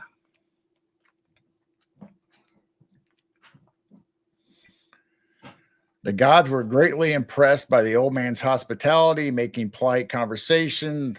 They asked the man what one thing in the world that he had wanted most. The old shepherd replied that he wished he could have had a son. Then Zeus, Poseidon, and Hermes revealed their true selves and promised to fulfill the shepherd's wish. The gods gathered around the hide of the cow and they had just eaten, performed a mystical ceremony, and bundled up the cow's skin. A few months later, Orion was born. As Orion grew, he became the great hunter. During his youth, he fell in love with the 7 sisters of Pleiades, pursuing them such as that Zeus had to place them up in the sky out of reach of Orion's unwanted affections. So in Greek mythology, Orion's chasing the sisters, he's always in love with them, chasing one of the sisters one after another, all 7 sisters of the Pleiades, the 7 sisters. So Zeus, not liking that, he was always trying to protect the sisters. And so in the night sky, you will see Pleiades right in front of Orion. So the Pleiades rise first in the night skies, and Orion's always chasing the 7 sisters forever in the night sky.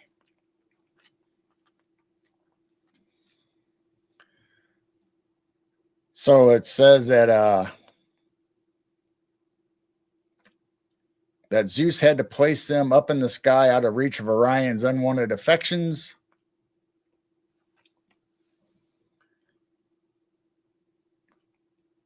After Orion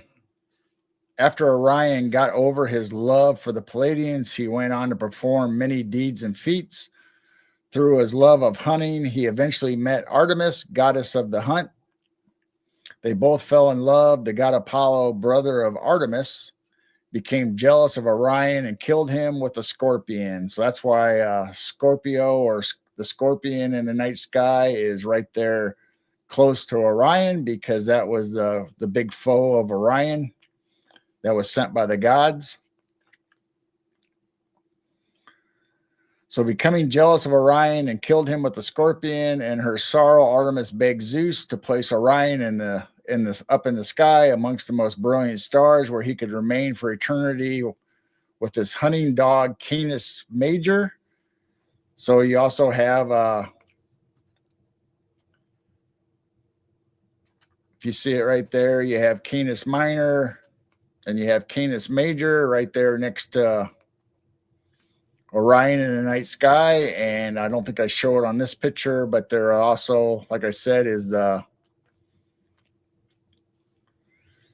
scorpion. Scorpio is up there in the night sky by Orion, because that's part of this story. So Orion is up among the most brilliant stars, where he could remain for all eternity with his hunting dog Canis Major, facing the snorting charge of the Taurus bull. Afterwards, Apollo insisted that the scorpion also be placed in the in the sky to commensurate the greater hunter's fall. Zeus agreed, but placed a scorpion on the opposite side of the sky. So one of the other mythological things is how Orion was hunting the bull. So that's why the bull is always up in the night sky.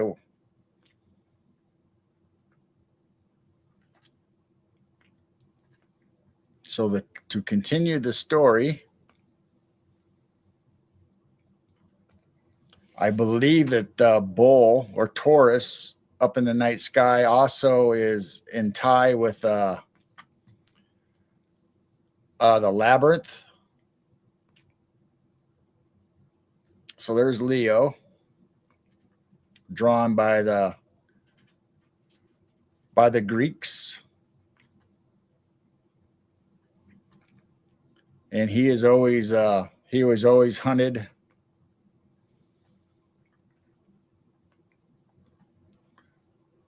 by Orion, and this is the night sky of our view of Leo, the constellation Leo. So you have his body and his head.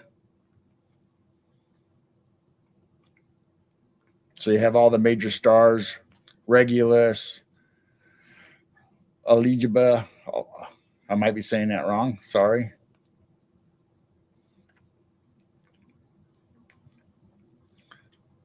So if you guys find the mythology and the constellation interesting, please go and read them.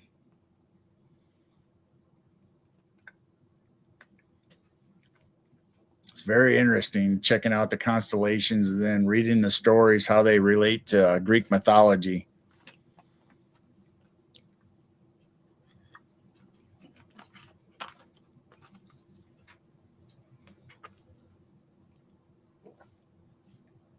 Yeah, Zeus gets in a lot of trouble in mythology, creating all kinds of problems for people, usually because of affairs.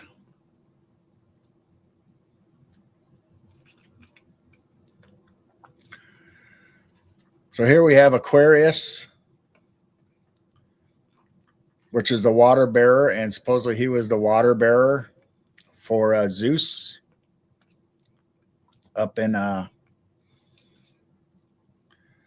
Mount Olympus, where all the gods hung out. And you can see the water pouring out, and that's when you get the fish and other creatures that follow in the flow of the water. And I believe this is a ram or a goat.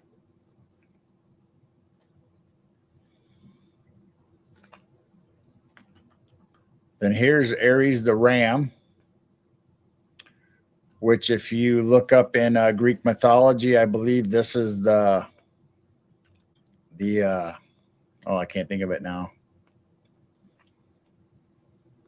The golden fleece. So if you look up the old stories about hunting for the golden fleece, it is off of the ram.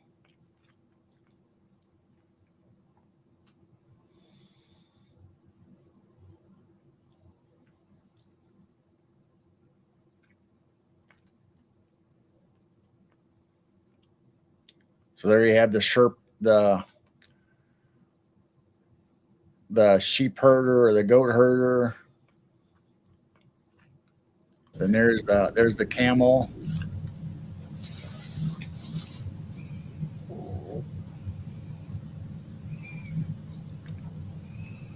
And then here's another hunter, Boots. What's underneath the two dogs? A jellyfish? No, actually, that is Bernice's hair. Oh, okay. So I don't know if I wrote down that story or I probably didn't. Let me see if I can remember the story. I think it has to do with Zeus again. But Zeus have affairs. huh? Zeus have affairs and Oh, all the Kind of time. what I mean, I'm saying. he was always pretending to be somebody else or changing his form to He trick must be. somebody to sleep with their wife or or some young lady in Greek mythology, and they always had, then they had child together, and it just created a problem. I mean, that's why Hera changed in Cassiopeia or Callisto and that into the bear, and so it's woven in and out all the way through mythology. Greek Zeus is the main god, the father, or was always getting in trouble. Not in trouble. They couldn't do nothing to him because he was the most mightiest. Not just gonna say after the affairs, they cut their heads off. Yeah. But no, but according to Greek mythology, that Barnice, her husband was going into war, and the gods told her that strength was in the hair, so she cut her hair off and put it on the altar for a sacrifice for her husband to win the battle, to win the war. And to their surprise, somebody came and stole her hair off of the altar, so she was sad. And then when the husband returned from the war victorious, he found out that was told by the gods that no, the hair is not missing. We were in such gratitude and honor of her cutting her hair off and offering it as a sacrifice that we brought her hair up into the skies, and so it'll be forever be remembered of the sacrifice and of the war. So that's why this is supposedly a shape of her hair.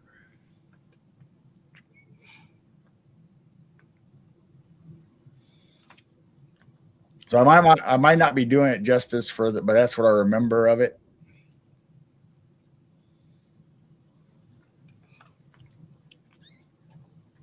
And there's Cancer the crab.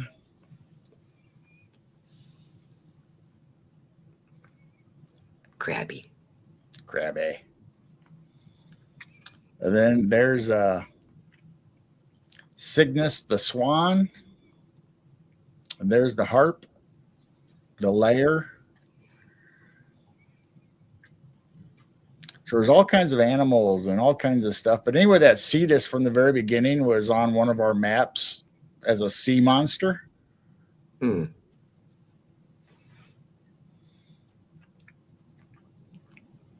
So there's a dolphin. So the dolphin, the eagle, the bull.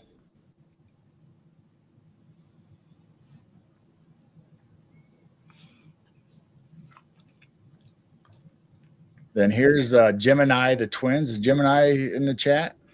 She was earlier. She might still be here.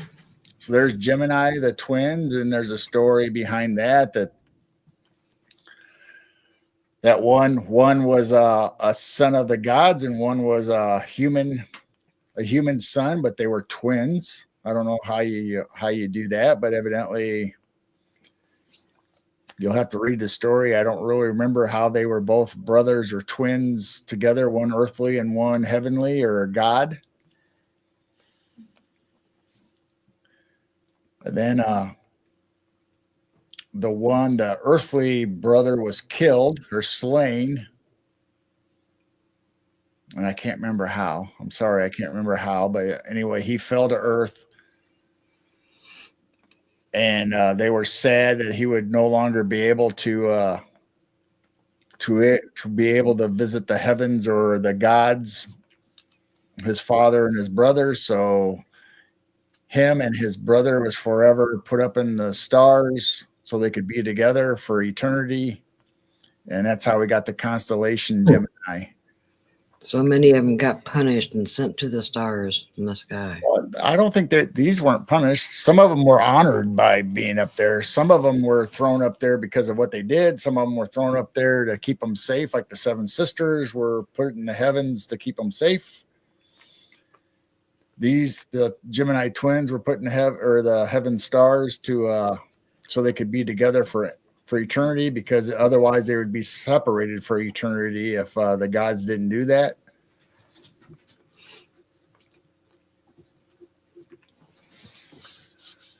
Then this is their version of Hercules. And then there's the crown. So let me flip this so it looks better. So there's the serpents. There's Hercules.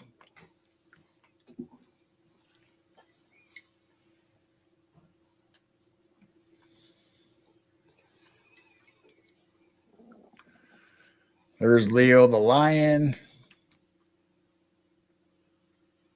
There's the lynx.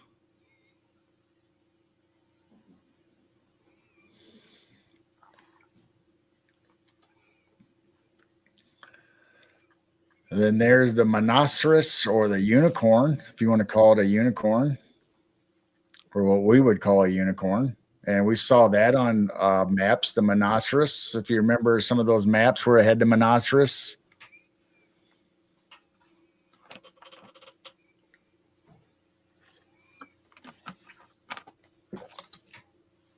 And some said it had wings.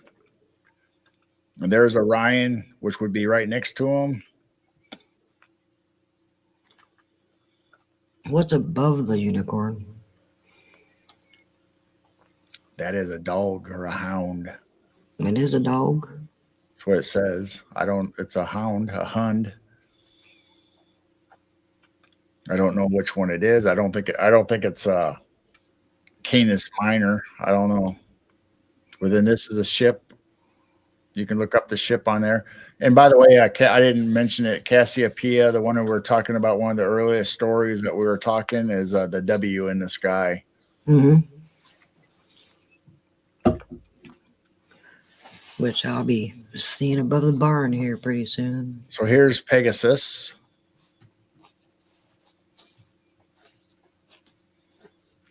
Now they're showing two heads in this, but Yeah. I don't know if that's another constellation or another story. I'd have to look it up. But this main body in constellation is Pegasus. A flying horse. And that's what supposedly Perseus was flying in on. So you'll close by in another part of the sky, you'll see Perseus and that whole story we were talking about earlier.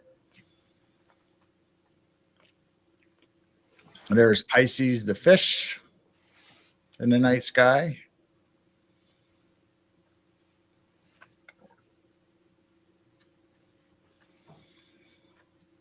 There's Sagittarius, which is my birth month in November, which is what Sagittarius for the zodiac is.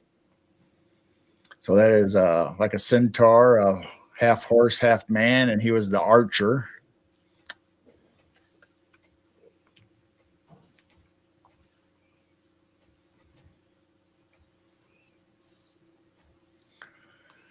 Then there's Scorpion.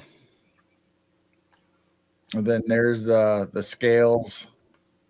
But there's Scorpion, the one that is opposite the night sky that we told the story where they sent the Scorpion in to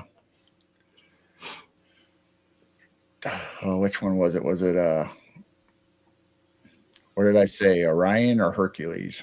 I can't remember. But anyway, they sent the Scorpion in, and the gods separated them. So one would always rise while the other one fell, and the other one would always come up while the other one was going down.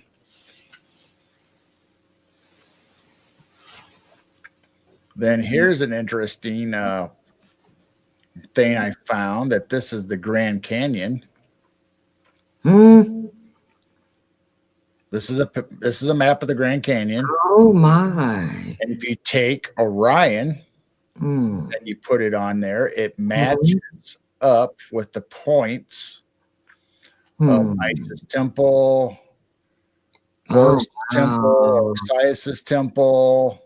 So you look at all the star constellations, and you see the stuff that is named in the Grand Canyon after the Egyptian temples and the gods that they worship, which is what we've just been talking about. A lot of the Greek gods is the same or could be the same as some of the gods in Egyptian time. But if you follow the rest of the stars, there could be other things that we have not discovered yet or not allowed to be discovered. So there could be the cave where the Egyptian culture lived or still lives, supposedly, if you depending on who you talk to. So one of these major constellations or stars could show us where the location of the cave is for that story. The interesting Grand Canyon. Wow. So I was going to go back. Where did I put it? And then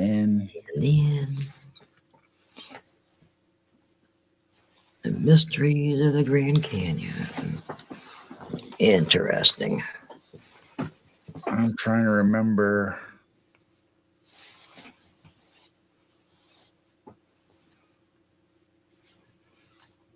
Because I think I closed it out, but I wasn't done yet.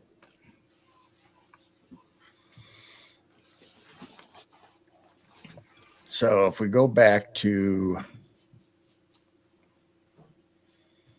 the Seven Sisters,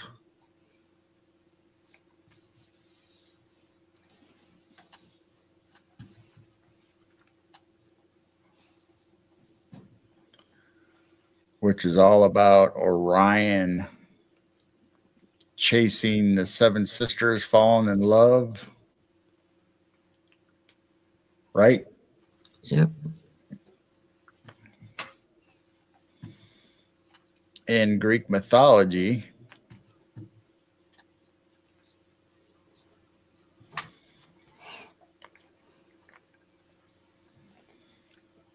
it says that oh, wait a minute, is that the right one?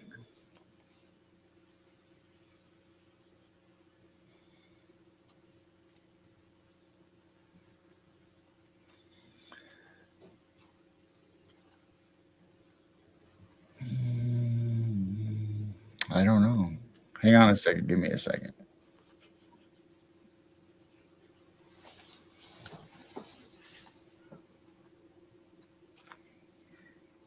Yeah, and the Pleiades, the seven sisters in the Cheyenne culture, Native American, talks about how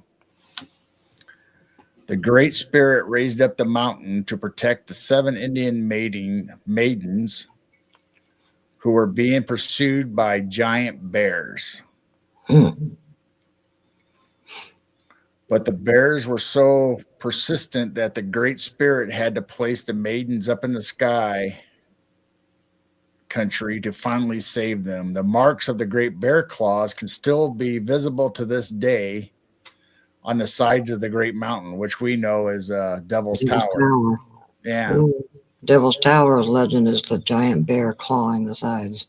Yep. So the great bear was chasing the princesses or the maidens, and the Great Spirit had to take the maidens and put them up in the night sky, take them off the tower, put them up in the night sky to protect them because the bear was being so persistent that it was tearing up the great mountain, which is we know as the Devil's Tower. So in Greek mythology, and I was just talking about this, I was kind of trying to do it through memory. It says Pleiades are the seven daughters of the sea nymph Pleione, the queen of sailing, and the giant Atlas, who was condemned by Zeus to hold the weight of the world over his shoulders. So if you ever see the statue of Atlas where he's holding the globe above his head all the time, if you ever see those statues from Greek mythology or in the museums or pictures or paintings. Good night, Daryl. And Riley, I think the Devil's Tower is South Dakota, isn't it? Yes. Or It's out is west. it Wyoming? Wyoming, maybe? I I think don't know. it might be Wyoming or South Dakota. Wherever Just Google it, you'll find it. wherever Close Encounters Yeah, was filmed. if you Google it, it'll tell you exactly where. It's either Wyoming or right there on the edge of South Dakota, somewhere. So Some in Badlands. so in mythology, they all had Robin M came in, huh? I'm sorry. Yeah, Robin's been here for a little All bit. right. Remember she came in when you were talking about the Robin? Oh yeah, you said Robin came Yeah. in. That's right. I'm sorry. So all 7 sisters are named and each have their own stories. Interesting. So, and I'm probably going to butcher their names because I don't know Greek or how they're pronounced, but Poor sisters. Alcyone, Queen of the Wards that wards off evil storms, is the brightest star of the cluster. Asterope is starry twinkling and one of the lovers of Zeus. So there you go. There's another Zeus story. And yes, it is in Wyoming. Selenio is swarthy. Electra, brightly shining mother of the first king of Troy. So that goes back to the story of Troy and that whole Sparta and story. So Merope, eloquent, only Pleiad to marry a mortal. Tijet, long neck, mother of founder of Sparta. So that's back there. We just talked about Troy and the Spartans. That's all part of that whole war and story. So you can read about that. Most Maya, M-A-I-A. Maya, I don't know. Most beautiful, the eldest daughter of the sisters, mother of the god Hermes. In modern times, 2 fainter members of the star cluster have been given the names Atlas and Pleione to honor their parents. Only 6 stars are easily visible within the star group. The 7th is considered the lost Pleiad. The sister is said to be Electra, who veiled her face at the sack and burning of Troy, the great city founded by her son. So she covered her face, so supposedly that's why she's dim or you can't see her in the night sky.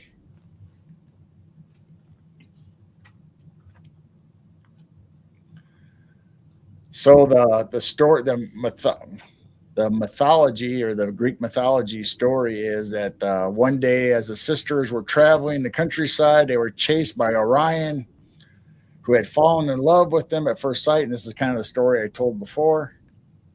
In their fright, they prayed to Zeus to save them. In pity, he turned the sisters into doves, and they flew up into the sky. But Orion didn't give up following them. So Orion forever was chasing them.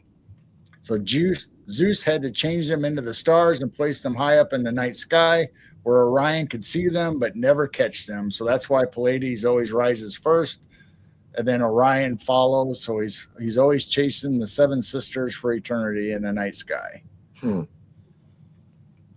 Very interesting.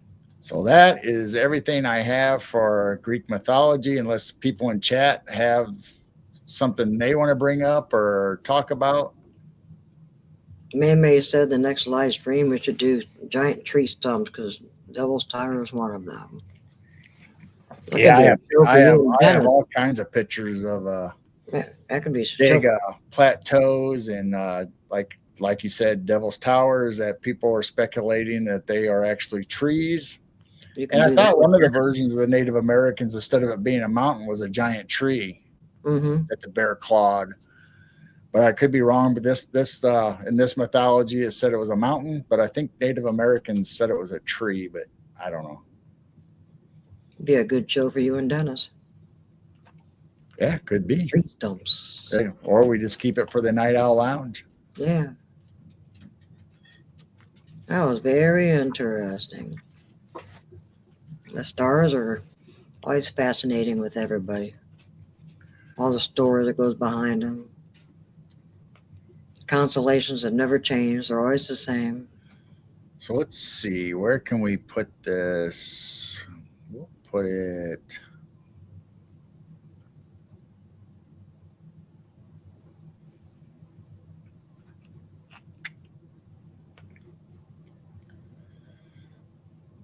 So don't mind me. Go ahead, keep going. And then And then what? What do you got? excuse me. How about a double screaming goats? There. That kill time. Yeah. Thank you.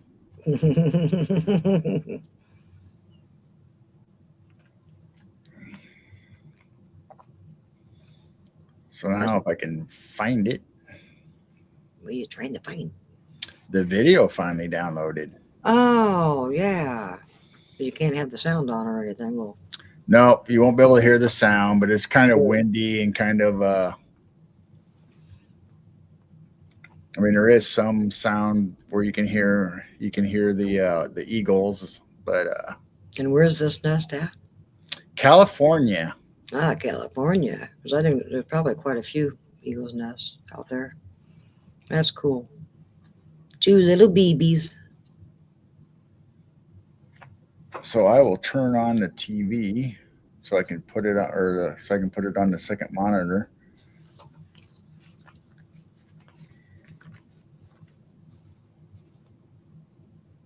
So I can make it as large as possible for everybody.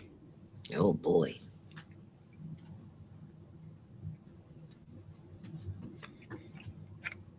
Big Bear Eagle Cam. Yeah, Big Bear Valley. That's cool. Big Bear Valley. Yeah. So let's see if we can get this up on screen.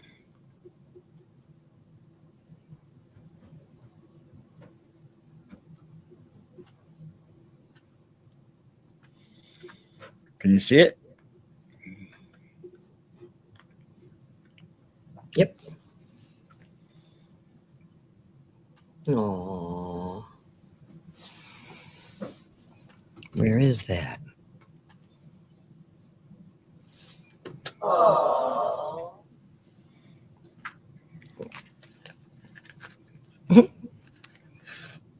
So this is the webcam they have set up all the time on the nest, and the babies are finally hatching, or Oh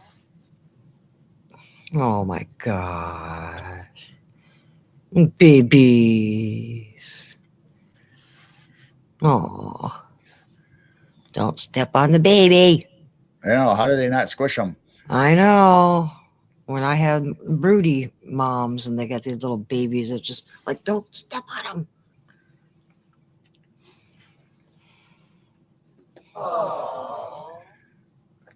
It's headless. There's no head. Well, that's not good.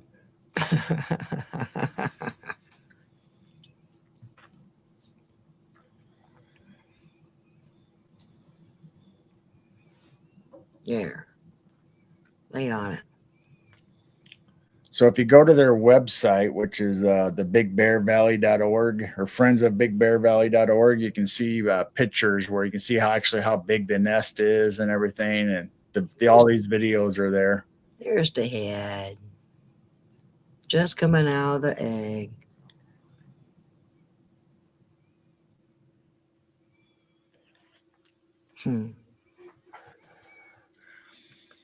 So these are time lapse. They got different dates and times where they picked out to show the babies or what the mother or male is doing.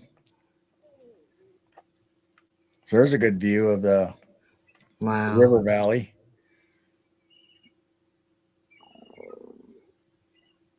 That's cool.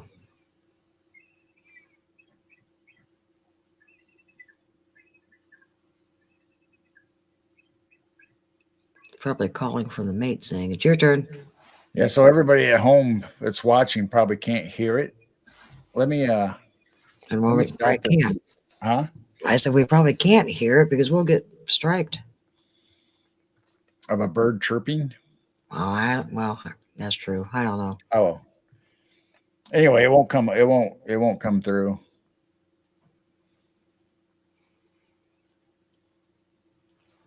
So there's a Oh, baby. yeah, I see a fuzzy baby.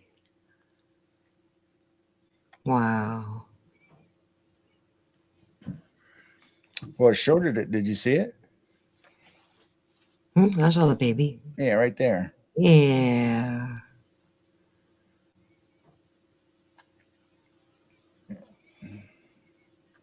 So cute.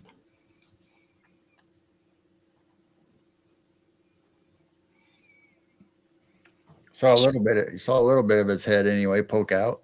Spring is here. Oh, there's Bigfoot reports out there, Big Bear. Oh,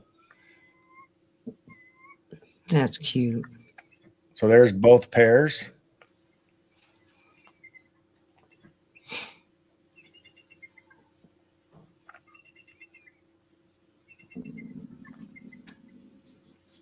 Hmm. So I thought that was interesting. Yeah, I like that. Little babies. That means spring is definitely here. So there Yes. was a couple. There was a trying to think of where the other nest was that we followed for quite a while. I don't know where it was. It was out west somewhere too, but it wasn't California. I'm trying to think where that was.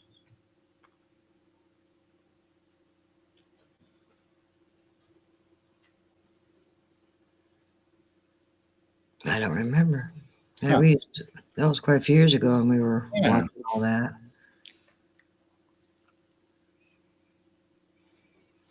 Hmm. That was neat. Thank you. So what's everybody in chat got? You guys know your Greek mythology? Is there any stories that you guys remember reading about or seeing in the movies? Yeah, Tammy We've sent all seen the Hercules movies and stuff like that. Tammy sent me a picture, and what was it on again? Venus. A story of Venus sending her son Cupid to kill a beautiful mortal princess, but Cupid fell in love with her, and she took a picture of her painting. So, are you familiar with that one?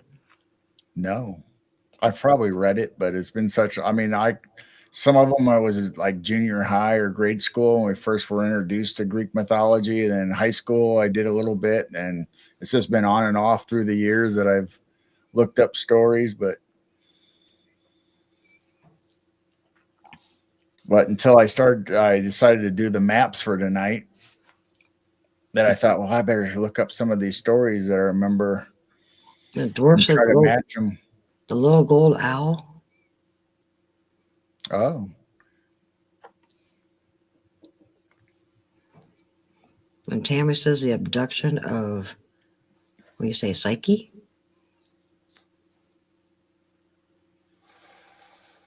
I don't see where you're reading it at. You don't see it in StreamYard? Second one from the bottom. Oh, yeah. Yep. Then a blazer, the eagle's nest gives me a peaceful, easy feeling.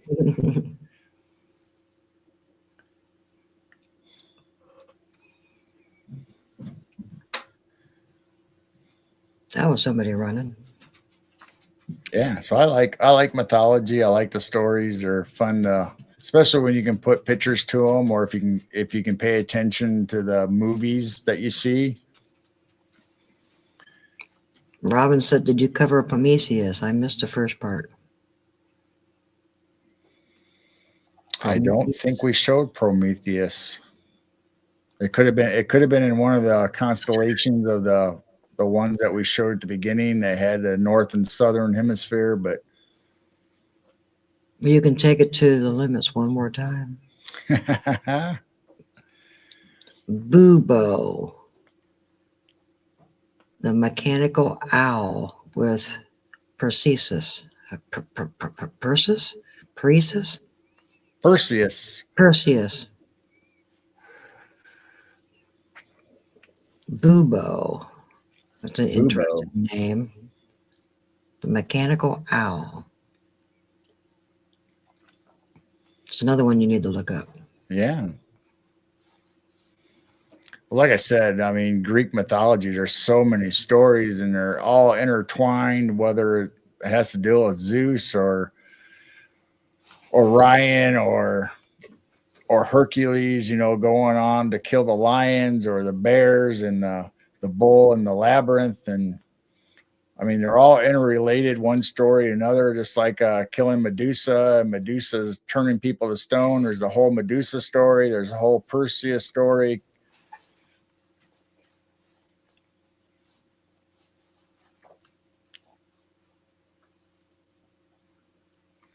So there's some movies, you know, like Jason and the Argonauts do a pretty good job with mythology, and that movie that I like with the gold that came out like 5 years or so ago. Hi, Blues Cruise. Welcome Then in. there's movies of the Golden Fleece. There's all kinds of movies based on Greek mythology that do a really good job. And if you know the stories and follow along, they do a pretty good job. I mean, they take some liberties with some of the stories, but I mean, it makes it entertaining. Clash of the Titans, yeah, I love those movies. Me and Taylor watched those quite a bit.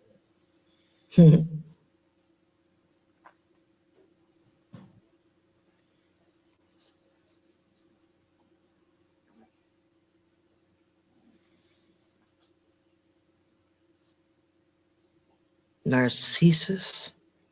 There's a good one. With the looking pool reminds me of Mirror Mirror. Yeah, Crux is the Southern Star. I think we had that on the map. Oh, okay. So we got a northern star and there's a Or southern Cross. star. So the I mean, cross is you in could the say there's southern Cross star. or Crux. Really? Okay.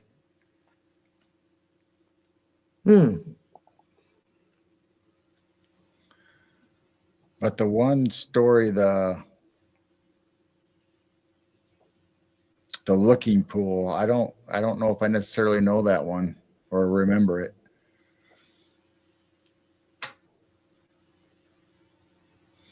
So did any of them jog your memory of hearing the stories or anything? I know you've probably heard the bears and the Indians. Yeah, the bears and the Indian Medusa I've heard.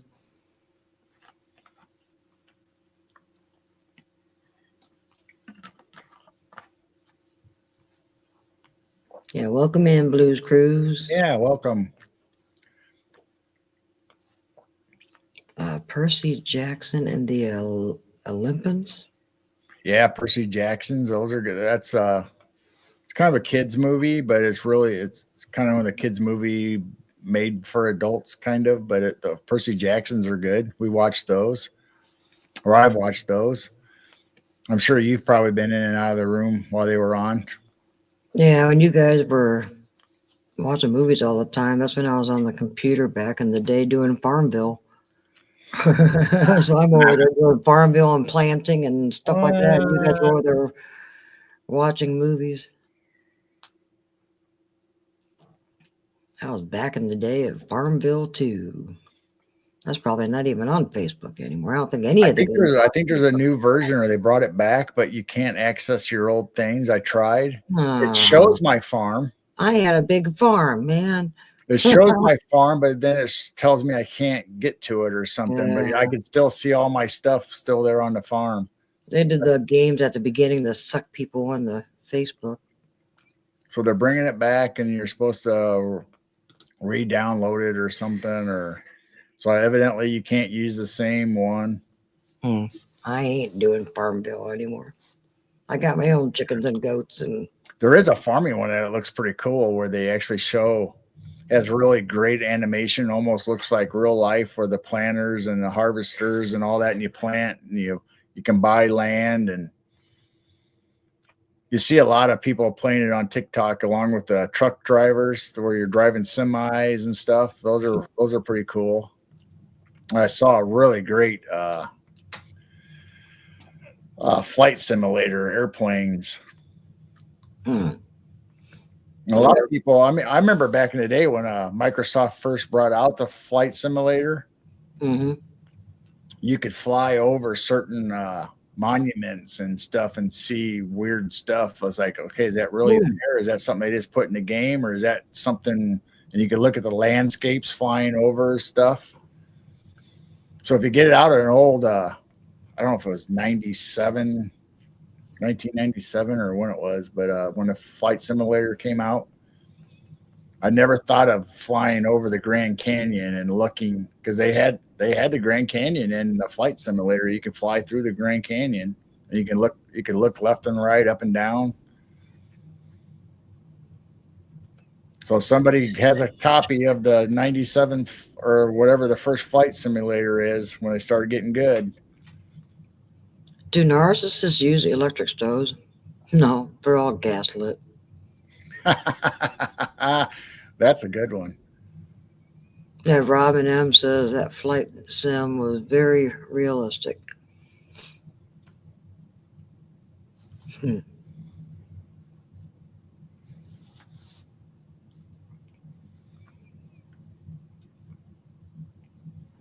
Yeah, there's lots of stuff. Just like now, people finding stuff on Google Earth. I mean, that for back in the day, Flight Simulator and all those other ones were. There were some people pointing out stuff that they found, and I mean, like, what is that, or what is this? They're finding weird stuff, and of course, I wasn't into the Egyptian and Grand Canyon stuff then when it came out, but we checked out a lot of the Washington D.C. area and other areas like that to see what was up with all that stuff. Buzz the Statue of Liberty and in New York, and but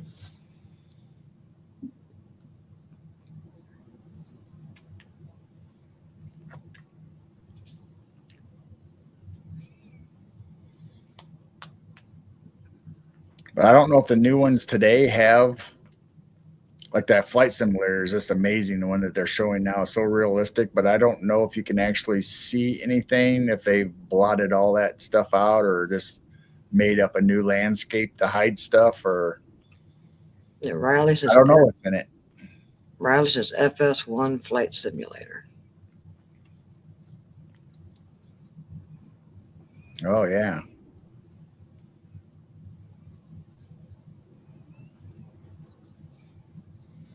Can we talk about how Rome was small before it became big? I don't know much about that. It'd be something that we'd have to get into. You mean as they were starting to spread out and became the Roman Empire before that? Is that what you're talking about? She said old maps that showed Rome just being small in the area. I don't know if I have a. I was going to mention this, not necessarily tonight, but since stuff like this came up, let me see if I can find it.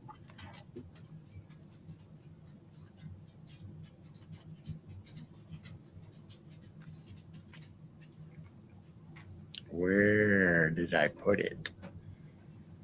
There, somewhere. So I found a map. Where is it? That shows Chicago. Chicago or whatever. Yeah. That.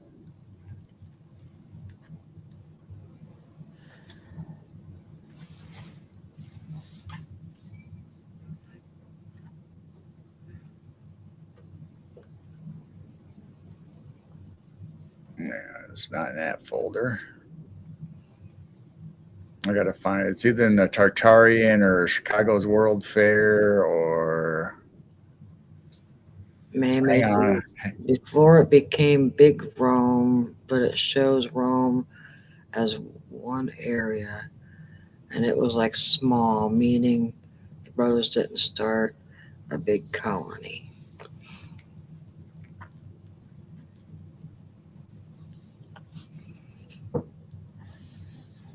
That's a new one for me. I always thought Rome was big and powerful until they fell.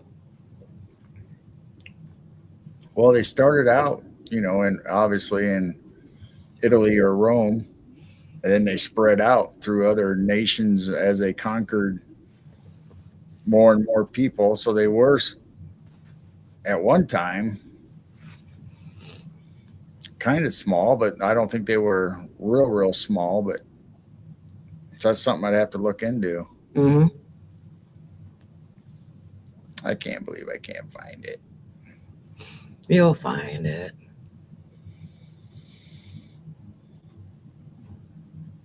You'll find So anyway, I saw a video and they talked about the map that I had. I don't know where I put it.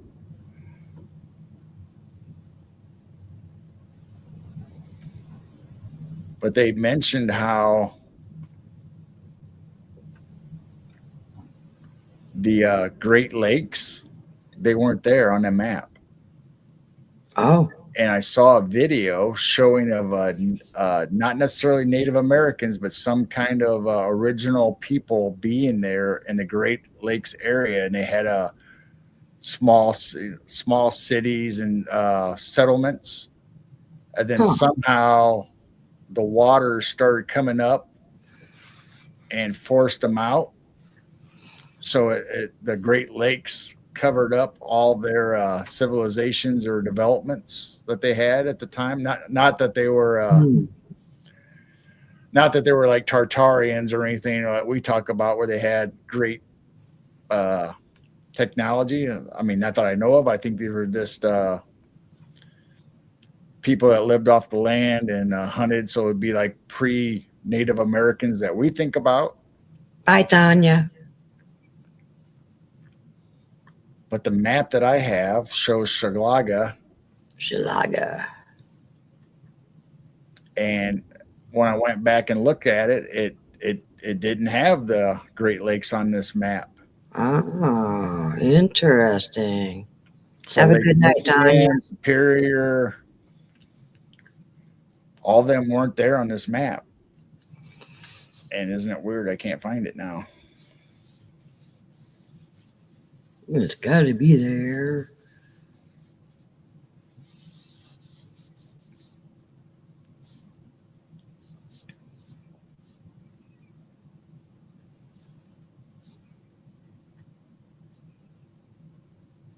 It's 1, 2, 3, 3, and it's now 3, 6.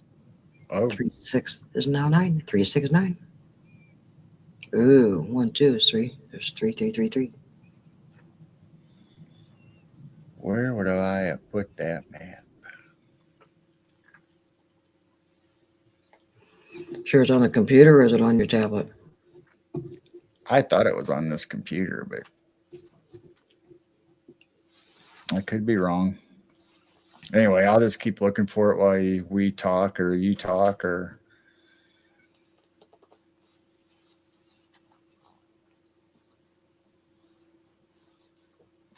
You're not talking. I'm staring at the wind. It's crazy. Tired of the wind. So has anybody ever heard of the pre-civilization or where the Great Lakes weren't there? Not the new one on me. I just assumed that the Great Lakes were always on all the maps and shown, and then I went back to look at that one where I found Shalaga, and it wasn't on there.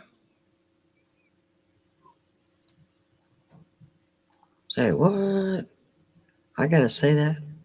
Must be off, little moth. Gotta kick it, little cricket. Time to sail. Rock a whale. Gotta scoot.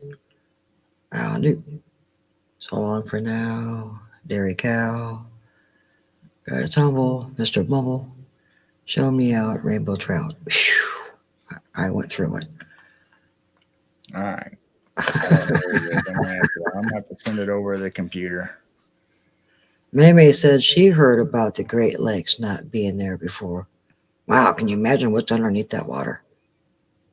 Exactly. Wow. Another Like I rabbit said, I hole. don't know if they had. Hmm. I know they had kind of like the mound civilization where they had all their huts and all their mounds built. Mm-hmm. I don't know if it was to that extent what their structures looked like or what they had when the waters rose, or how, of whether it was a flood or whether it was, I don't know, a reset or what it was.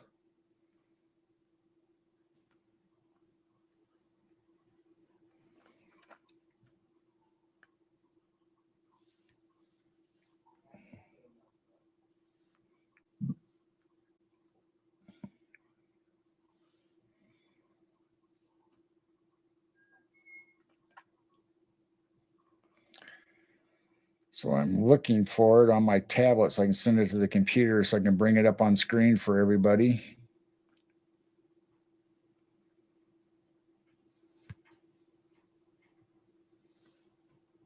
All right. I think I found it.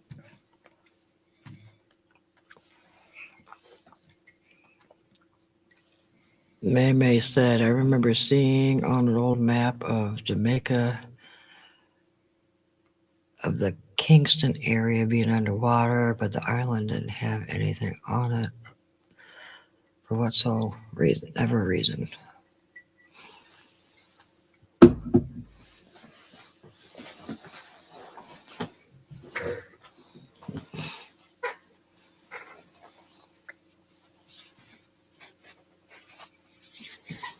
You find it? Yeah, I'm sending it over right now. Yeah, so it was just on your tablet. Okay. I think it's on the computer somewhere. I just don't know what folder I put it in. Okay.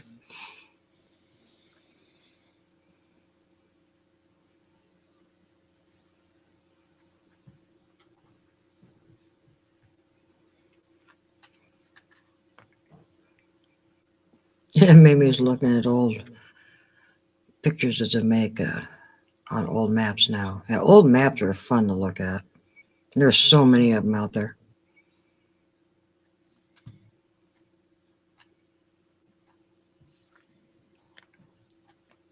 Very interesting. So I downloaded this just because it said Shalaga instead of Chicago, Oh, wow. which would be about where Chicago is on our map, Shalaga. And people say Shalaga is not really Chicago, or whatever. It's just a Indian tribe or an area described Shalaga, but that's obviously where they got the name Chicago for the settlement is. But the interesting thing is, if you look, there is no Great Lakes anywhere. Well, the Mississippi breaks off and heads out west. It goes down, but it also breaks out. It goes west. Oh, that's interesting. Do you have the date of this map or anything? Not right offhand, no, but it's easy to find if you just type in Shalaga or. Well, when did they change Shalaga to Chicago? I don't know. I'm saying I think Chicago was named after that, but what Shalaga actually was, some people say it wasn't a settlement or whatever. That's wild. So they go back and forth on this map on why it was there, or whether it was an Indian name or an Indian tribe or whatever. That's But definitely was named. Chicago was definitely named because of that.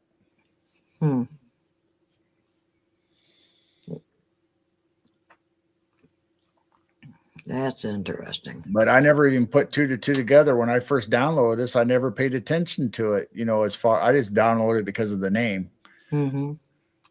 And then I saw that video, a nice video talking about the people that were there before. Oh, like yeah. what this map would show. And then however it happened, whether it was a reset or some kind of volcanic thing where the plate shifted and water came up, or I don't know how you explain it, but then all of a sudden the Great Lakes started coming up and forced the people out of their land. Maybe before the mud flood. Maybe. Browndorf made a good point. If you had a western part of that map, he said it reminds me of how they depict the Central Valley, California, having water, and California looking like an island. Well, a lot of the older explorers, I probably got those maps too, but I don't know if I have them on this computer. But a lot of the old exploration maps have Chicago or California as an island. Yeah. But if you look at not modern maps, but past those maps, kind of in between what we have today and what we had then, there was a big lake that took up the whole middle of California. So there was a big water deposit there, and somehow it dried up, whether it was mismanagement or they drained it, or I don't know how it happened. Maybe it was natural. I don't know. But the whole center part, I mean, there was hardly any California at all. It was just borders going around that lake. One map looks like it's an island. But if you look at supposedly they explain California looking like an island because one of the explorers came in up the coast and they went inward into California right there at the bottom where Mexico and all that is. And then they thought, okay, this is an island because they didn't try to go up in. They went around and they said, okay, this is an island. So that's why they drew it as an island on that map. That's how they're explaining it, that California was an island. Pull up that map again. Robin says she sees Francia on that map.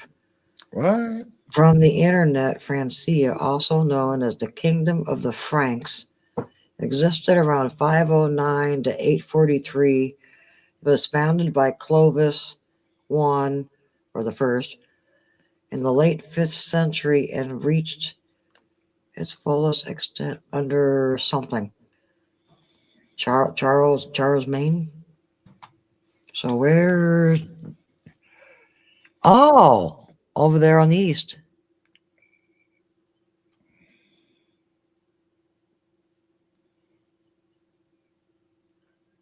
Oh, yeah. Good catch. Huh. But if you, like our friend that was in the chat earlier, Dr. John Stamey, he said he has read or been told where the western capital of the Tartarian Empire was San Francisco. Now, whether he meant Francicia or Franciska, or if he actually meant out west where San Francisco was, because a lot of maps I see where San Francisco is on those older maps, but it's like a Spanish, not necessarily doesn't say San Francisco like we pronounce it or see it. Yeah, Robin says maybe the maps from 500 to 850 could be. Because if we're looking at the mud flood being around possibly 15, 16, 1700, somewhere around there, maybe 1800s. This would be before the big mud flood.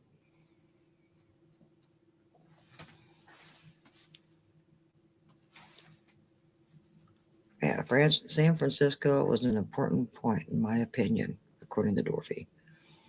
Also, Hispania Nova, Spanish.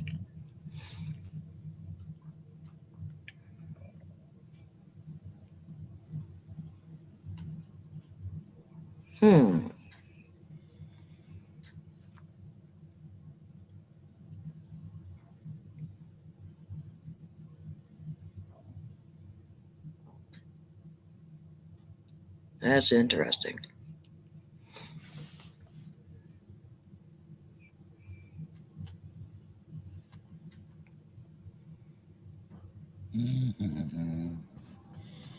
Well, I'm not seeing it. What are you looking for now? Oh, the other. I'm trying to see if there's a rest of that map. And it's probably because I remember seeing San Francisco on another map. I never looked to see if All right, let's see if this is it.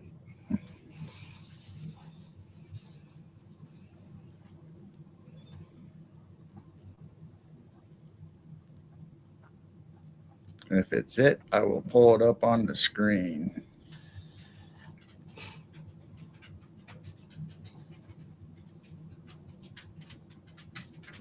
Schlager. I can't tell if that's, I don't think that's it, but it could be. Nope, I don't think so. All right, let me go back.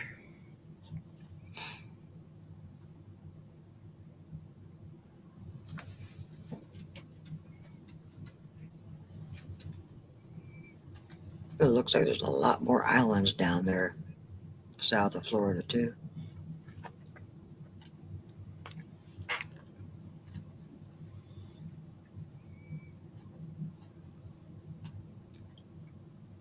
Riley says, was there any pre-native civilizations in America? Yes. Look at old world buildings. Something was here. That's what we've been digging into the last few Yes, weeks. I brought that up in If you look up Tartaria, old world, yes, there was definitely these cathedrals and mansions and castles and government buildings, and all these things were here before, and the Indians even said so. but I brought up the article in the book, the history of geography, where it said that when the historians went out and talked to the oldest members, and this is like before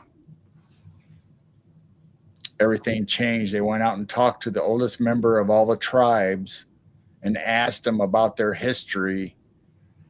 They said that there was people already here and structures and tools and stuff that they didn't know who used them. The people were gone, and the Native Americans that we know now, their early ancestors didn't know who these other people were, and they just used everything that they had and built their culture off of that.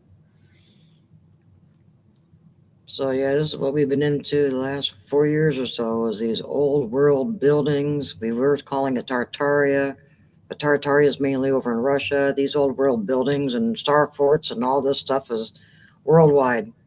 So there definitely was some kind of a high-tech people. So I think this is the other part, or Yeah. more of the rest of that map, because there's Schlaga and there's no It's like California's a little tail. And then over here you can just start to see California. Huh. So this is what I was talking about. The early explorers came up through the coast of Mexico, came here. They went up part of this. Then they went around the ocean side of it. And so they said, okay, California, they named it California or whatever, however they spell it in Spanish or whatever, the Latin or whatever. And they said it was an island because they did not go all the way up the coast to try to go around, or they didn't go in this inlet to try to go all the way around. They just assumed it was an island. So that's their story, that California was never an island. But then on the old explorer maps, it shows California is an island. So mud flood filling in. But I don't see San Francisco because they cut it off as far as I can see on this map. Murata. So here's obviously going into South America and Mexico. New Spain. Well, New Spain is what they were trying to get to Spain, and they accidentally came to America, and they thought they were at Spain, so they called it the New Spain. Or they're trying to get to the Indies, and they ran into America and they named it New Spain or the New Indies. I don't know. I'm probably getting the two stories mixed up. They ran into America. So now, Makes you wonder if California was can a I lot find longer. the rest of the map?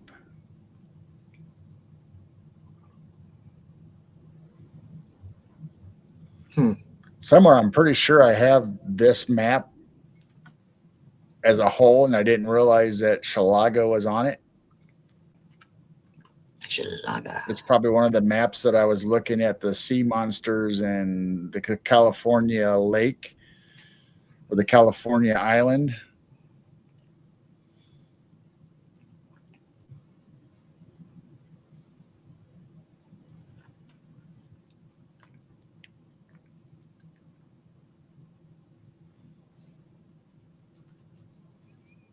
Man, that wind is just nonstop.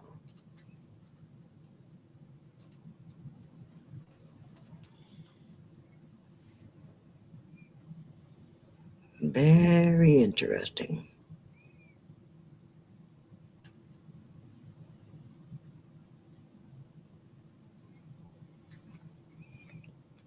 It also looks like they didn't have a whole lot of Appalachian Mountains on that map. No.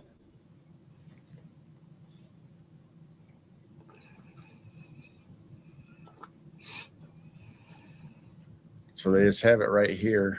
And like I said, they might not have explored it all themselves. I mean, they might have. Right.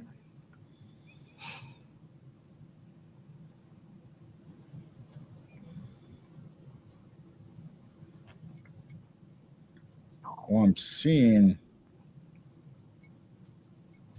California is an island maps, but not the other part of that Chalaga map that shows the whole.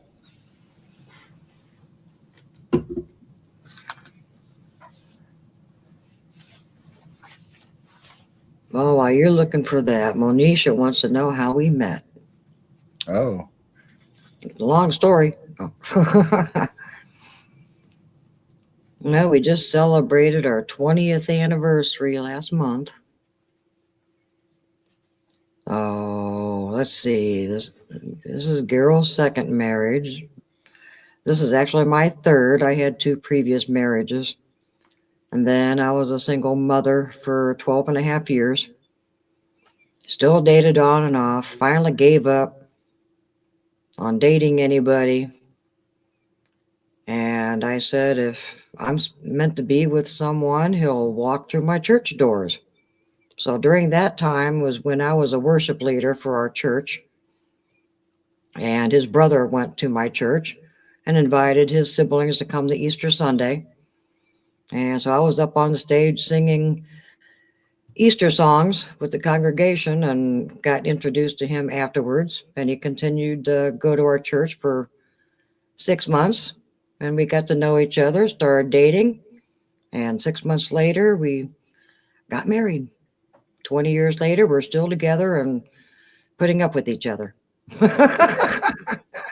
So, yeah, we've been in this house for 20 years. Right? You know, we started out with 5 kids and now we have animals. Yeah. Got the kids to grow up and kicked them out, and we started collecting chickens and goats. Gee, you dropped the chicken dinner and found a winner. Yep. Yeah, I didn't have a good experience with 2 marriages and some dating experiences, and almost gave up and was just going to raise my kids by myself. And he walked through the church doors. Like I said, it's not going to happen unless he walks through my church doors. Proves me he's not a drinker. Don't have a temper. Don't cuss. And there we go.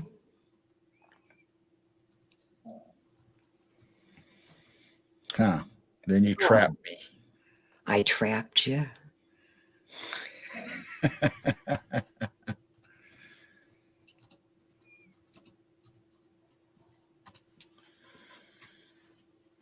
And now we're just old and retired and put up with each other. We had our times raising teenagers. Yeah, 5 of them. That was definitely different.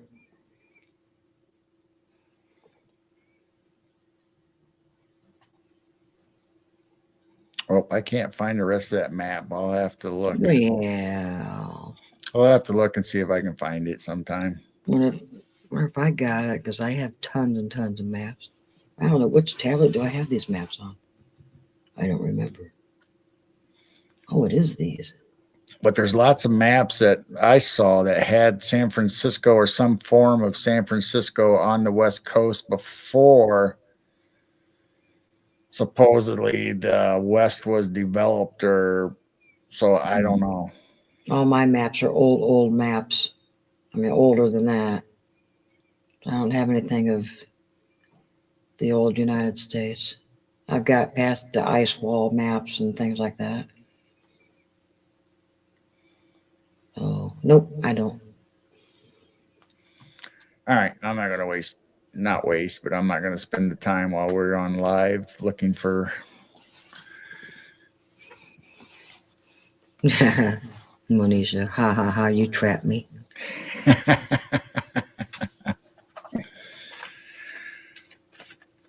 So I think we beat the odds, and we'll make it. I think we're past the 5-year mark where they say most marriages don't make it to 5 years. So I think it was a 7-year itch. Oh.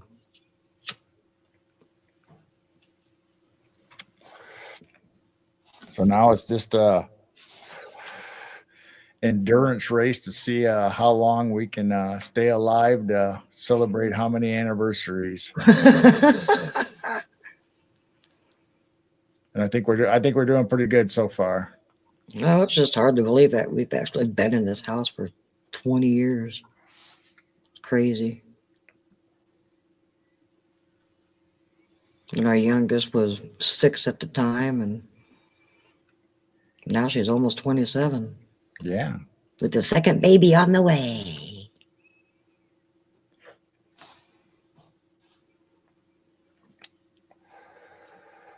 Yeah, I guess we could, let's see, here's one. So we started out with 5 kids. Now we're working on 5 grandchildren.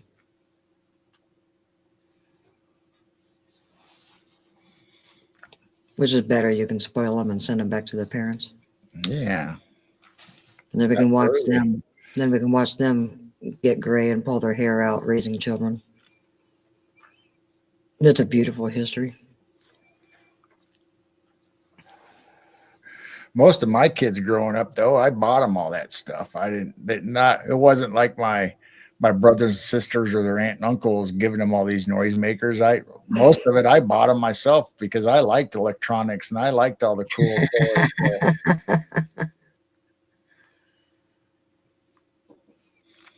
Like those little Furbies that would go off in the middle of the night when nobody was playing with them or doing anything with them, and they'd that robot dog, whatever that dog robot was. dog, yeah. Robot dog, yeah.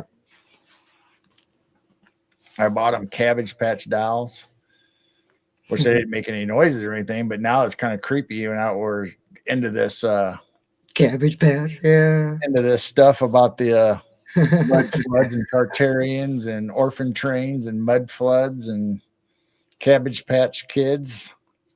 And I brought up the point the other day, I don't know if it was on Jessica's show or our show or something. It's like, did they take the Cabbage Patch doll idea, obviously from the Cabbage Patch when we were talking about, Creepy. and the birth certificates that came with the dolls that we gave our kids were those real names of people that were orphans or the Cabbage Patch? That's creepy. I wouldn't put it past them. Cabbage Patch robots. So they came with their each individual names and identities and birth certificates. And now I'm wondering if those were actually real life people's or babies' names that were put in the system and Well, I had sent out to our kids. I had a creepy thought too, that all the genealogy that everybody gets into, and you're looking back at the past, and you've got old photos. How do you know that one kid in that photo was not their kid, that he was an orphan kid? Got the name of the family, and pass it on down the line. We have no idea if we've got relatives that were actually orphans at one time, but it wouldn't say that. It would, so and so had 5 kids on their farm. Well, if you go down the rabbit hole, which I never put 2 and 2 together until I saw it on a video or somebody else talking about it, how the royal family actually gave up their birthrights when they were broke to all these big families from the US and all across Europe. That's how they became powerful and got their money to fight off wars and grow their empire in London. If you know the families and the people I'm talking about that came from US and from European people, that they sold off their birthrights, the royal family. So all those ancestors of the royal family, kings and queens and princesses, weren't originally from that family. They were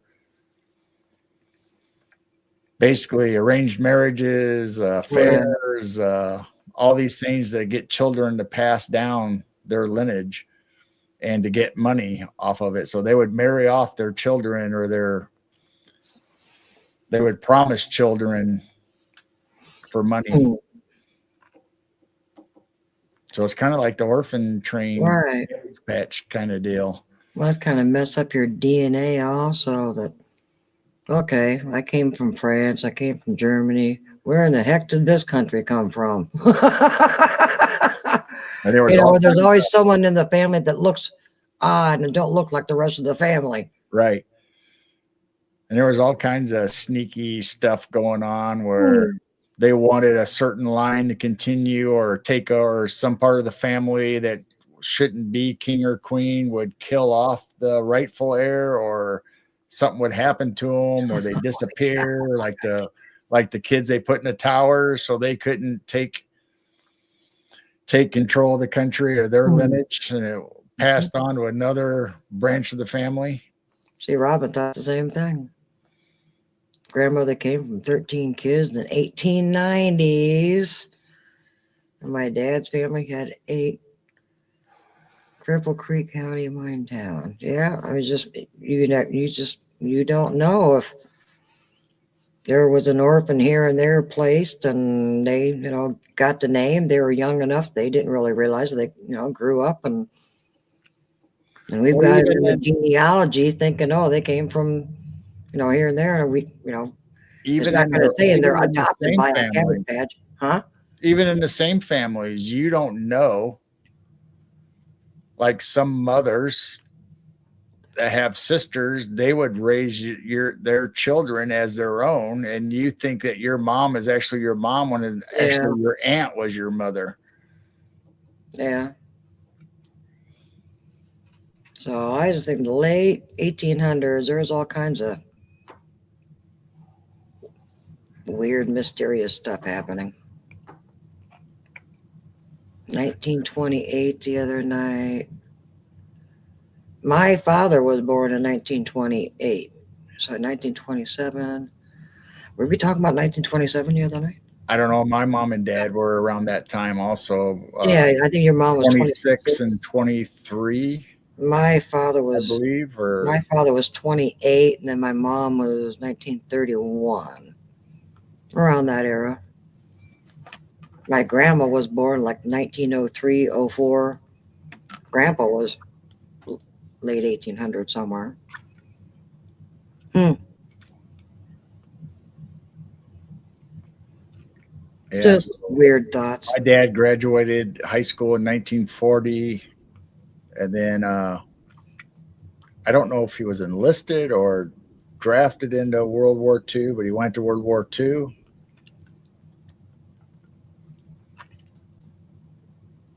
A lot of these old world buildings, they claim that they finished building during the Depression. And I never knew my grandfathers. I was a baby when they all passed away. So or some of them passed away before I was born, but the ones that were around, I had my grandmas on both sides, but I didn't have any grandfathers that I knew of. But evidently, a couple of them or one was still around when I was a baby, but I didn't get to hear any of the stories or anything while I was growing up from grandfathers. But I wish I would have asked my dad, or Mm-hmm. knew this stuff now about, okay, Dad, what were you told about this? What I was going know. on? I wish I could ask my mom tons and tons of questions.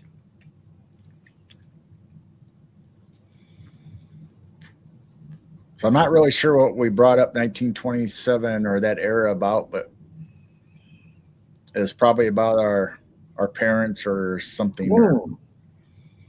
Riley says his great grandfather disappeared in the Nahini in 1928. Oh, so that's a theory going around now, is that that one of the resets was the result in the orphan train, that the people were gaining knowledge and learning and starting to question about the history. Now, whether this is the Tartarian or the old buildings, the old world, however you want to describe it. So the adults were either killed off, put in insane asylums, silenced, however, and they took their children and raised them in the school system and taught them the way that they wanted them to learn, that the history that we all know now started then, where they were telling us a different history than really what happened.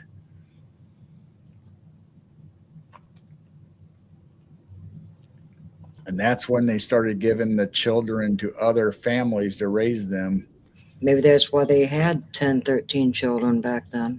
And that's why all the orphans, the incubators and the orphan train and the Cabbage Patch Dolls and the World's Fair, people would be able to adopt babies at the World's Fair. So your parents that you thought your lineage came down, just like Jane was saying, might not be your original parents. Right. They could have been shipped away, silenced, hid away in insane asylums and then the ones, whatever. and then the ones that was cooperating, Raised your getting a bunch of children to raise to help on their farm, and just gave them their names, and it carried on. So that's the theory now, and I kind of agree with it. I could see how that would happen, the way our governments treat us and lie to us and change history. And they always say history is written by the ones that won the wars, or so I could see the Great Reset, or them that want to change history made plans and made sure that they were able to teach the children the way they wanted them to think and what to think about. That is really weird. Growing in a cabbage patch. And those postcards of babies actually growing in a cabbage. There's more to that. So was that There's more to that. that was the first example of like test tube babies? Oh, test what I was thinking. That's what I was thinking. Test tube babies. Yeah, test tube babies. I don't know. Wow.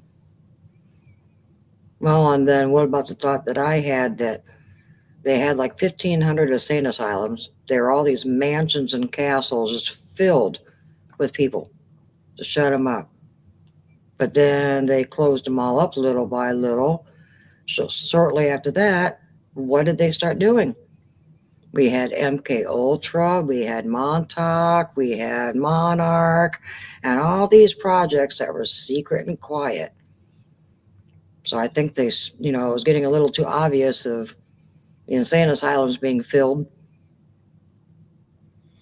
And we move on. Just a thought, for entertainment purposes only. I have no idea. I'm just going by what information I find, or rabbit holes I go down, and I put two and two together, or somebody else puts it together. Then it looks like some of it makes sense, and I can see how it could have happened, or maybe it's not true at all. I have no idea. I wasn't there, and my Right. family never told me anything about orphan trains or Cabbage Patch Kids or any of that.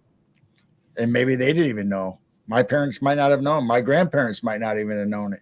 I don't know. Hmm. And all these people were experimented on with drugs, and then they closed up the insane asylums, and they did it under dark projects, and still, well, then they started really going after the kids and doing LSD and stuff like that. So talking about mad scientists. And then And that's maybe a another lab. theory. That's another theory that the love and peace and flower child era happened because they were experimenting and they released all those drugs and the stuff to those people to have them not. There was like a government things about the wars and stuff, so that's how you had the division between the flower children or the flower childs and the government, where they fought against the Vietnam War and all the aggression and during wars. Well, that was the same time that they were releasing. The government was also releasing the drugs, the LSDs, the acids, and all that. That was all government funded. And that's why you had even Timothy Lear. There's some people that say he was actually a government plant to get the kids to drop out of school, to go away, to not learn all this stuff, not to be involved in going against the government, to kind of be on drugs and go in their own world and forget all about it. Wow. Yeah, and rock and roll started around that time. Then I heard last night was 1936, I think it was, is when they changed the 432 music to 440. And then shortly after that, we had the rock come out and the beats and drugs and. So if you look up at tune in and you had Haight-Ashbury, and then you had Laurel Canyon, and Laurel Canyon was all the big stars, whether it was Morrison and Crosby, Stills and Nash, and you had Elvis. You had Neil Young there. I don't think Elvis was ever there. The Beatles did visit Laurel Canyon to all these people's houses and stayed. And Eric Clapton and all. I mean, you had all the big names there in Laurel Canyon. Well, the funny thing is, if you look up some of these people, like George Harris or George, no, I'm getting it mixed up. If you look up like Morrison, from the Doors singer, the lead singer of the Doors, his dad was high up in the military. You look up all these key figures in this Laurel Canyon were all supposedly, their families were brought there to influence the youth from the military. The military, all their parents were all high up in the military and the U.S. government that were in Laurel Canyon. And then they became popular and were pushed out into the mainstream for their music and all that stuff. So people would follow them when really it was a government psyop. Yeah, Robinson, Crosby and Morrison was from AF or other military families in Hollywood. Topanga Canyon. Yeah, I always heard Laurel Canyon, but I mean, I don't know if Topanga Canyon is right there or the same thing, or I don't know California that well. But then on top of Laurel Canyon is this big music studio where they made movies. I mean, I think some of the Elvis movies were made up there. So a lot of these people that were in Laurel Canyon recorded their albums and music up there on top of the hill, right above Laurel Canyon. And supposedly that was a government funded facility. And supposedly it had a part in recording moon, the fake moon landing in Apollo at the very beginning. as a backup or just in case, or as a complete fraud. I don't know. You can determine that yourself, whether we actually went when we went with the technology that we had, or was it filmed on a movie stage? And supposedly some of that was done there at the top of Laurel Canyon.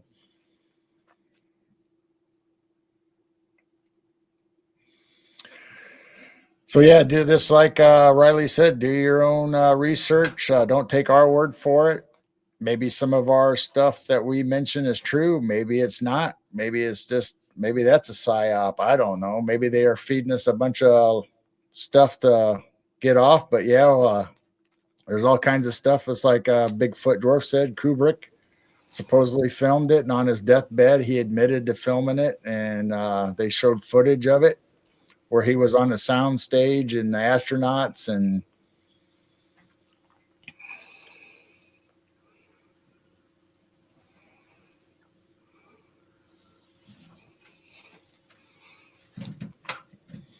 so I don't know. I don't think we went the way we did. Just kind of like May said, I don't necessarily believe that we went the first time. It could have been faked. It could have been all staged. I do believe we went to the moon. I do believe there's things on the moon. And now whether we actually went in 1969 we'll never know. First time, I don't know. We never know. The more rabbit holes we go down, the more lies we come up with. So did they tell us the truth about anything?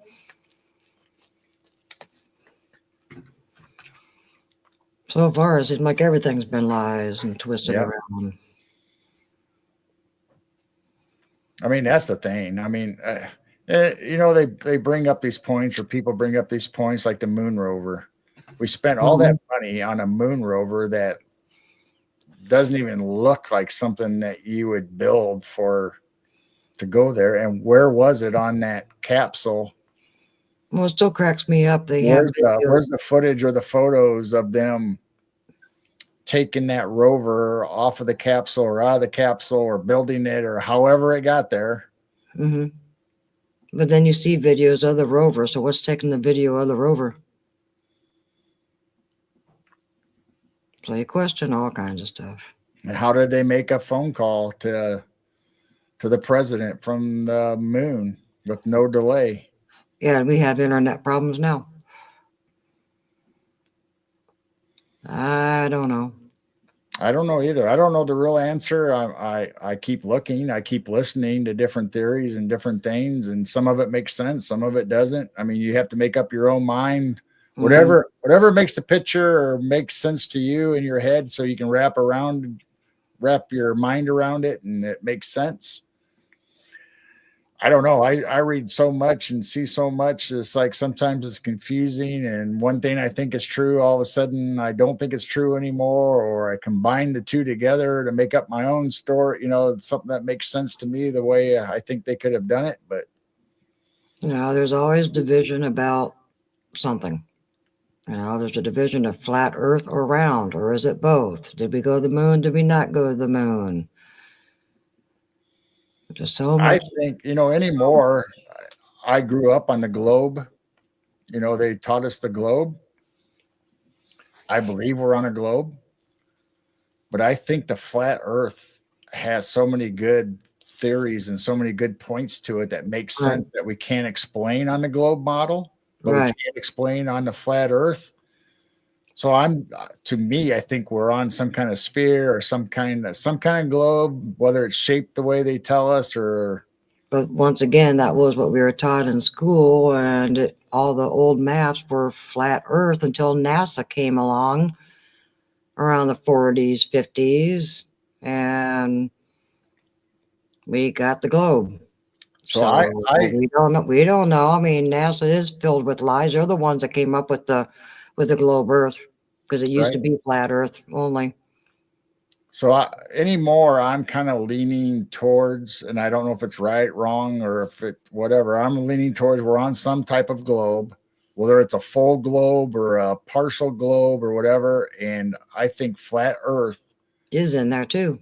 Is in there, and it works either dimensionally or it's there sometimes, and it only works during certain physics or certain things that we try to prove that flat Earth.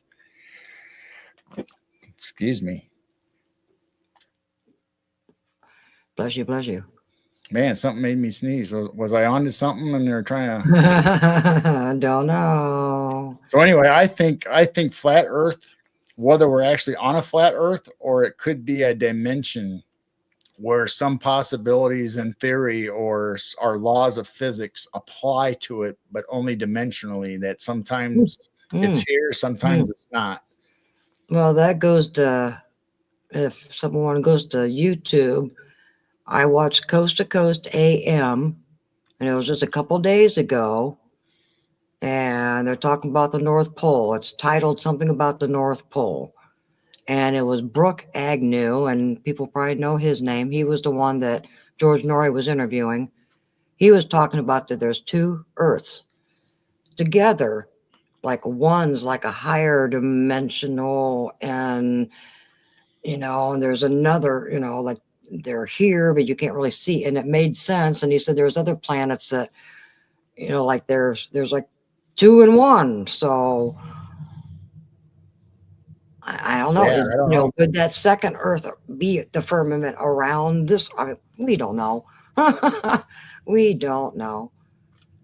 But yeah, you mentioned flat Earth, and people just, they start throwing tomatoes in chat, and they just go nuts and crazy, and it's just like everything else. The way I was brought up, and I've mentioned this before. My dad was in politics in our local communities, and there was many of night where he had people from the town over to our house, because they wanted to talk to him about certain things going on in our city government or stuff they wanted to see get done. So Dad would have other council members or whoever it was that could have been on the opposite aisle of the way Dad thought, if he could have a Republican, a Democrat, whatever over there, and they'd have coffee, and mom would make coffee and serve them a coffee cake, and they'd sit there, and they might not have agreed, they might not have got it, but they never got angry at each other or do like people do today. And that's how I kind of feel that this flat Earth and globe thing is. There's such a division. I believe in the globe theory because that's how I was taught and raised, and that's how I believe. But I also see the good points in the flat Earth, and right. So whichever side you are, or whichever side you tell me, I'm not going to get mad or say you're nuts or crazy or I don't believe it and just shut you out. I want to listen to what you say. There might be something in there that I want to pick up that makes sense to me, and whether it's a flat Earth or whether it's a globe theory. Some say, what if it's neither of those and we're in a realm? Are we in a simulation? They're just, we don't really know. Does it really matter? We're living somewhere together. I've seen the videos, from the space station. I've seen the Apollo videos and pictures. I believe they saw, it looks like a globe. Whether there are fake pictures or videos, I don't know. But I can tell you this, I've never been off this Earth to view it myself. So I don't know if it's a globe or if it's a flat surface, even when I look up at the moon. Yeah, it's round, but you only see one side. You don't see the other. You don't see the whole globe, or you don't see. Right. And I've never seen videos from the satellites or the space station showing airplanes flying upside down underneath the Earth. But yet that's what they tell us is happening. Have you seen the TikTok videos? I think it's TikTok of it's supposed to be the space station and live footage of the space station. You can see everything kind of moving like it's, windy. And then you see this mouse coming out and going back and forth on the outside. Have you seen that? Yeah. He's like, okay, there's a mouse. Is this supposed to be live from the space station? And you see this little mouse come running out. You're going, oh, okay. Well, that's the same thing they find on the Mars rovers and stuff on there. It's like, wait a minute, what is that? That shouldn't be on Mars, whatever that is, or an insect or a bug, or same thing with the Apollo missions. They'll see, like, why is that there? So I guess we have a mouse on the outside of the space station. But anyway, And you don't see any space junk. If you're watching the space station live, why aren't we seeing other satellites? Why are we not seeing space junk? just I've like the always questioned video, that. just like the video of the astronauts when they came back from the moon and they were at the press conference, and the one guy that when they asked, what did you see when you were on the surface of the moon? The one guy that stayed in the capsule that never went on the surface of the moon talked about it. And then he also said when they were asked about the stars, and he was the one in the capsule going around the moon and was going on the dark side of the moon, so he would have had the best view of the night stars, and he said he never saw any. And then the other astronaut looked at him like, I can't believe you just said that.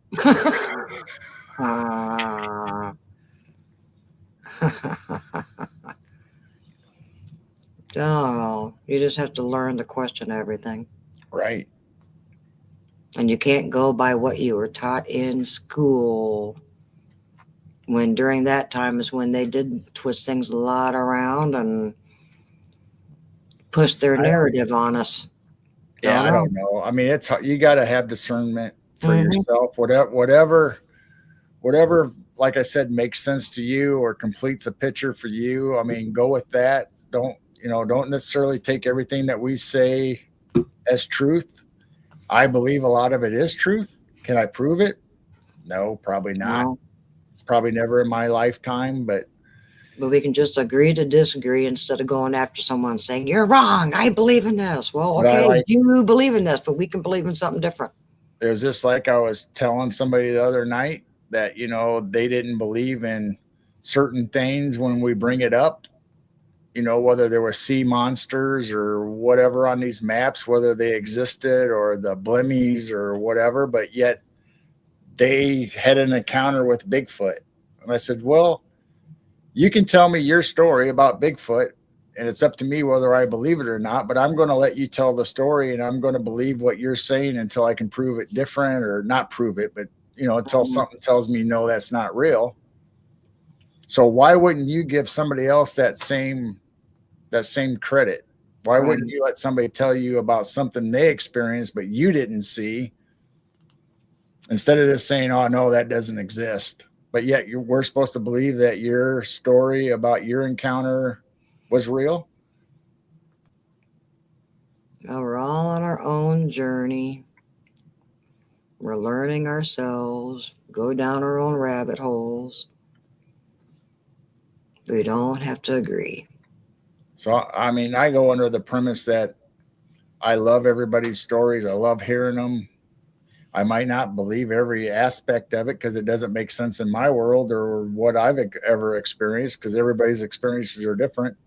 So if you tell me you went out in your yard or somewhere and all of a sudden the sky was purple, I mean, just purple, I don't know. I wasn't there. I didn't see through your eyes. I mean, maybe at that brief moment where I was somewhere else or inside or not outside, maybe the sky was purple, or maybe in your area it was purple. Maybe that was a dimension you saw. Maybe you were transported somewhere for that brief minute in a dimension and saw something else. I don't know, but I'm going to believe you. I want to hear your story. That's the thing. People want proof these days. They don't want to believe somebody's word of mouth. I mean, my father told me stories that his grandfather told him. I was never there. I didn't see it. I don't know, but I believe that it happened. There was no reason for me not to believe my father wasn't telling me the truth, even if it was a story made up from generations ago. My father told me I'm taking it to heart unless he tells me it was just a story, or I don't know if this happened or not happened. If my dad would tell me that, then it'd be up to me to kind of decipher, discern, okay, is that possible? Not possible? Is it just a story, or what is it? Yeah, always start with a skeptic mind and have an open mind. Just don't have a closed mind saying, nope, I believe in this and that's it. You guys are wrong. Just have an open mind. We've changed our thoughts so many times. Yeah, I mean, I don't even start with the skeptic mind. I like being open and hearing what Mhm. they have to say. And I'm not saying I totally believe everybody's stories, But you want to listen to but them. I want to listen to them. Right. I don't want to shut that person down or make them think I don't believe them, or, if they can't trust me and telling me their stories. I mean, that's why we started this channel, because we want to hear everybody's experiences. I want to know about their Bigfoot, their dog man, their paranormal, their UFO stories, whatever it is.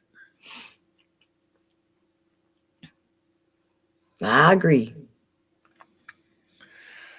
All right. I think we've covered a lot in 3.5 Yeah. hours. 3.5 hours. So who knows what we'll bring next week? Yeah, I don't know. We might go to old maps, or we might go just back to, Oh, we even got moon maps. there is moon maps. So Yeah. I don't know what we're going to get into, but we might just hang out with chat and not bring up any subject, depending on what the go back to, like how we started. Just Right. whatever you guys want to talk about, that's what we'll talk about. If we have something, we have a crypto report or UFO report, we'll probably do that. But And then this Sunday we've got Gonzo, Jesus Payan, Breaking Bigfoot. We'll be yeah. talking about UFOs and other weird things this Sunday. So It's if about anybody's ever watched the series Breaking Bad, you know exactly who we're talking about. And this is like his fourth or well, fifth I think this is season. our fourth time we've had Jesus. Yeah. Yeah. So that'll be fun. He's always great to talk to. No, He's he's got a lot funny. of information, a lot of research, a lot of just fun. He's just Yeah, fun to be around. He's just he's that kind always of funny. person. So that'd be a good show this Sunday. And then Friday and Saturday, Rumble movie night. That's right. I was tripping balls when the sky was purple. It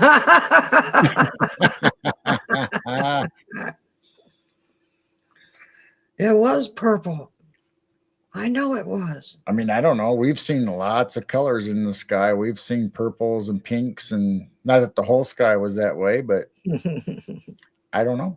I'm just saying I've never been there when that person said they were seeing it, and I don't know if they were Tripping. dimensional or out of body or whatever. But I mean, if that's what they're telling me, I'm gonna have in my mind that the sky was purple and listen to their story because it's part of it. Yep. So, having said all that, I think we will call it a night, everybody. It's been 3.5 hours. We've loved you guys in chat, and thank you for listening to me ramble on about Greek mythology and some pictures. And Open mind, open heart. Dorothy, you going on here in a little bit? Or you don't know? Because I don't think you came on last night. yeah, I don't know. So we'll be up for a little bit and we'll see if Dorothy comes on. And Yeah, you usually stay up longer than I do. I usually go up and relax for a little bit. Then I was like, all right, I gotta go to bed. But anyway, we On love that you note, guys. Thank you yep. for coming. Love you in chat. Thank you for all your questions and all your answers and your experiences and stuff that you guys were telling us as we're talking about all this stuff, whether it was cryptids or UFO report or mythology or all this other stuff, these world maps that we got into and discussion. And we love you guys for that. Thank you for chiming in and telling us what you guys know. And it's just fantastic to have a chat that's active like this. So thank Yeah. you very much. Thank you. Thank you, mods. Thank you, everybody, for showing up and giving your 2 cents in all this also. So come hang out with us on Rumble only for movie night for Friday, Saturday. We got some good. I think we got some Twilight Zones and some Alfred Hitchcock and a couple old movies from the 50s and stuff that we'll be showing. So we got that to look forward to those 2 nights. And then hopefully we'll see either one of those 2 nights or both of them. And then definitely be here Sunday for us to welcome Jesus Payan from Breaking Bigfoot so we can hear his experiences and the stuff, that information he's going to bring for us. Yeah. What time? Usually 10 o'clock Central on Rumble, Friday and Saturday. It'll be 10 o'clock Central time. late at night. So we have one friend, Dennis Carroll, that usually goes till after 9 o'clock. I mean, you can catch me on Road Less Travel with Dennis on Mondays. So him being close to us, we didn't want to intrude on his show on Friday night. his show on Fridays. And Jessica Jones starts at 9 on Saturdays. So we decided 10 p.m. or after 10 p.m. on those 2 nights that we wouldn't interfere with other people's channels, because there's usually nothing we watch that late at night. So we thought, let's just go on and just hang out with people, kind of like what we do tonight, and we just show movies, and we're in chat. So if you guys catch us in Rumble, come in and chat with us and hang out and leave us a like and all that good stuff, notifications. And you know how the algorithm works for Rumble, YouTube, all the social platforms. So, and Sunday is 6 o'clock Central. And if you want to hang out for the movie, do that. If you want to hang out for the shows beforehand, we're going to be showing another episode of Lost in Space. We're on number 6 or 7 now. We're going in a row with Lost in Space, and sometimes we show Kolchak the Night Stalker. We have Twilight Zones. We have One Step Beyond. We have Thriller, which is Boris Karloff's series that he did on that. We have stuff from Outer Limits, and so you name it. We have a cartoon night. We had a cartoon night also. You can go back and watch our past Rumbles. We had an old cartoon night. It had a lot of self-disclosure that they showed us as kids during these things, whether it was Space Ghost, Johnny Quest, Bugs Bunny, you name it, it was in there, and we showed it that night. All night we played old cartoons. And Dwarf says, "Thank you for the lessons, Lord Zeus Geralt." Lord Zeus. And he says, "No, I take it you're not going on live." Or saying, no, I'm not going on live. Or he said no about something. I just shared with Dwarf, and I'll have to get some more pictures together. But during the Chicago World's Fair, 1893, there was a statue in the buildings. One of the big buildings. I mean, it was a big statue of George Washington. Mm-hmm. Well, that statue got moved and sold, and it is now in L.A. At the famous cemetery, Forest Lawn, out in L.A., and it's on top of a marker gravestone memorial, and that George Washington from the Chicago World's Fair is on top of this great big memorial. Yeah, wow. And it's still there today. So I shared that with Bigfoot Dwarf the other night.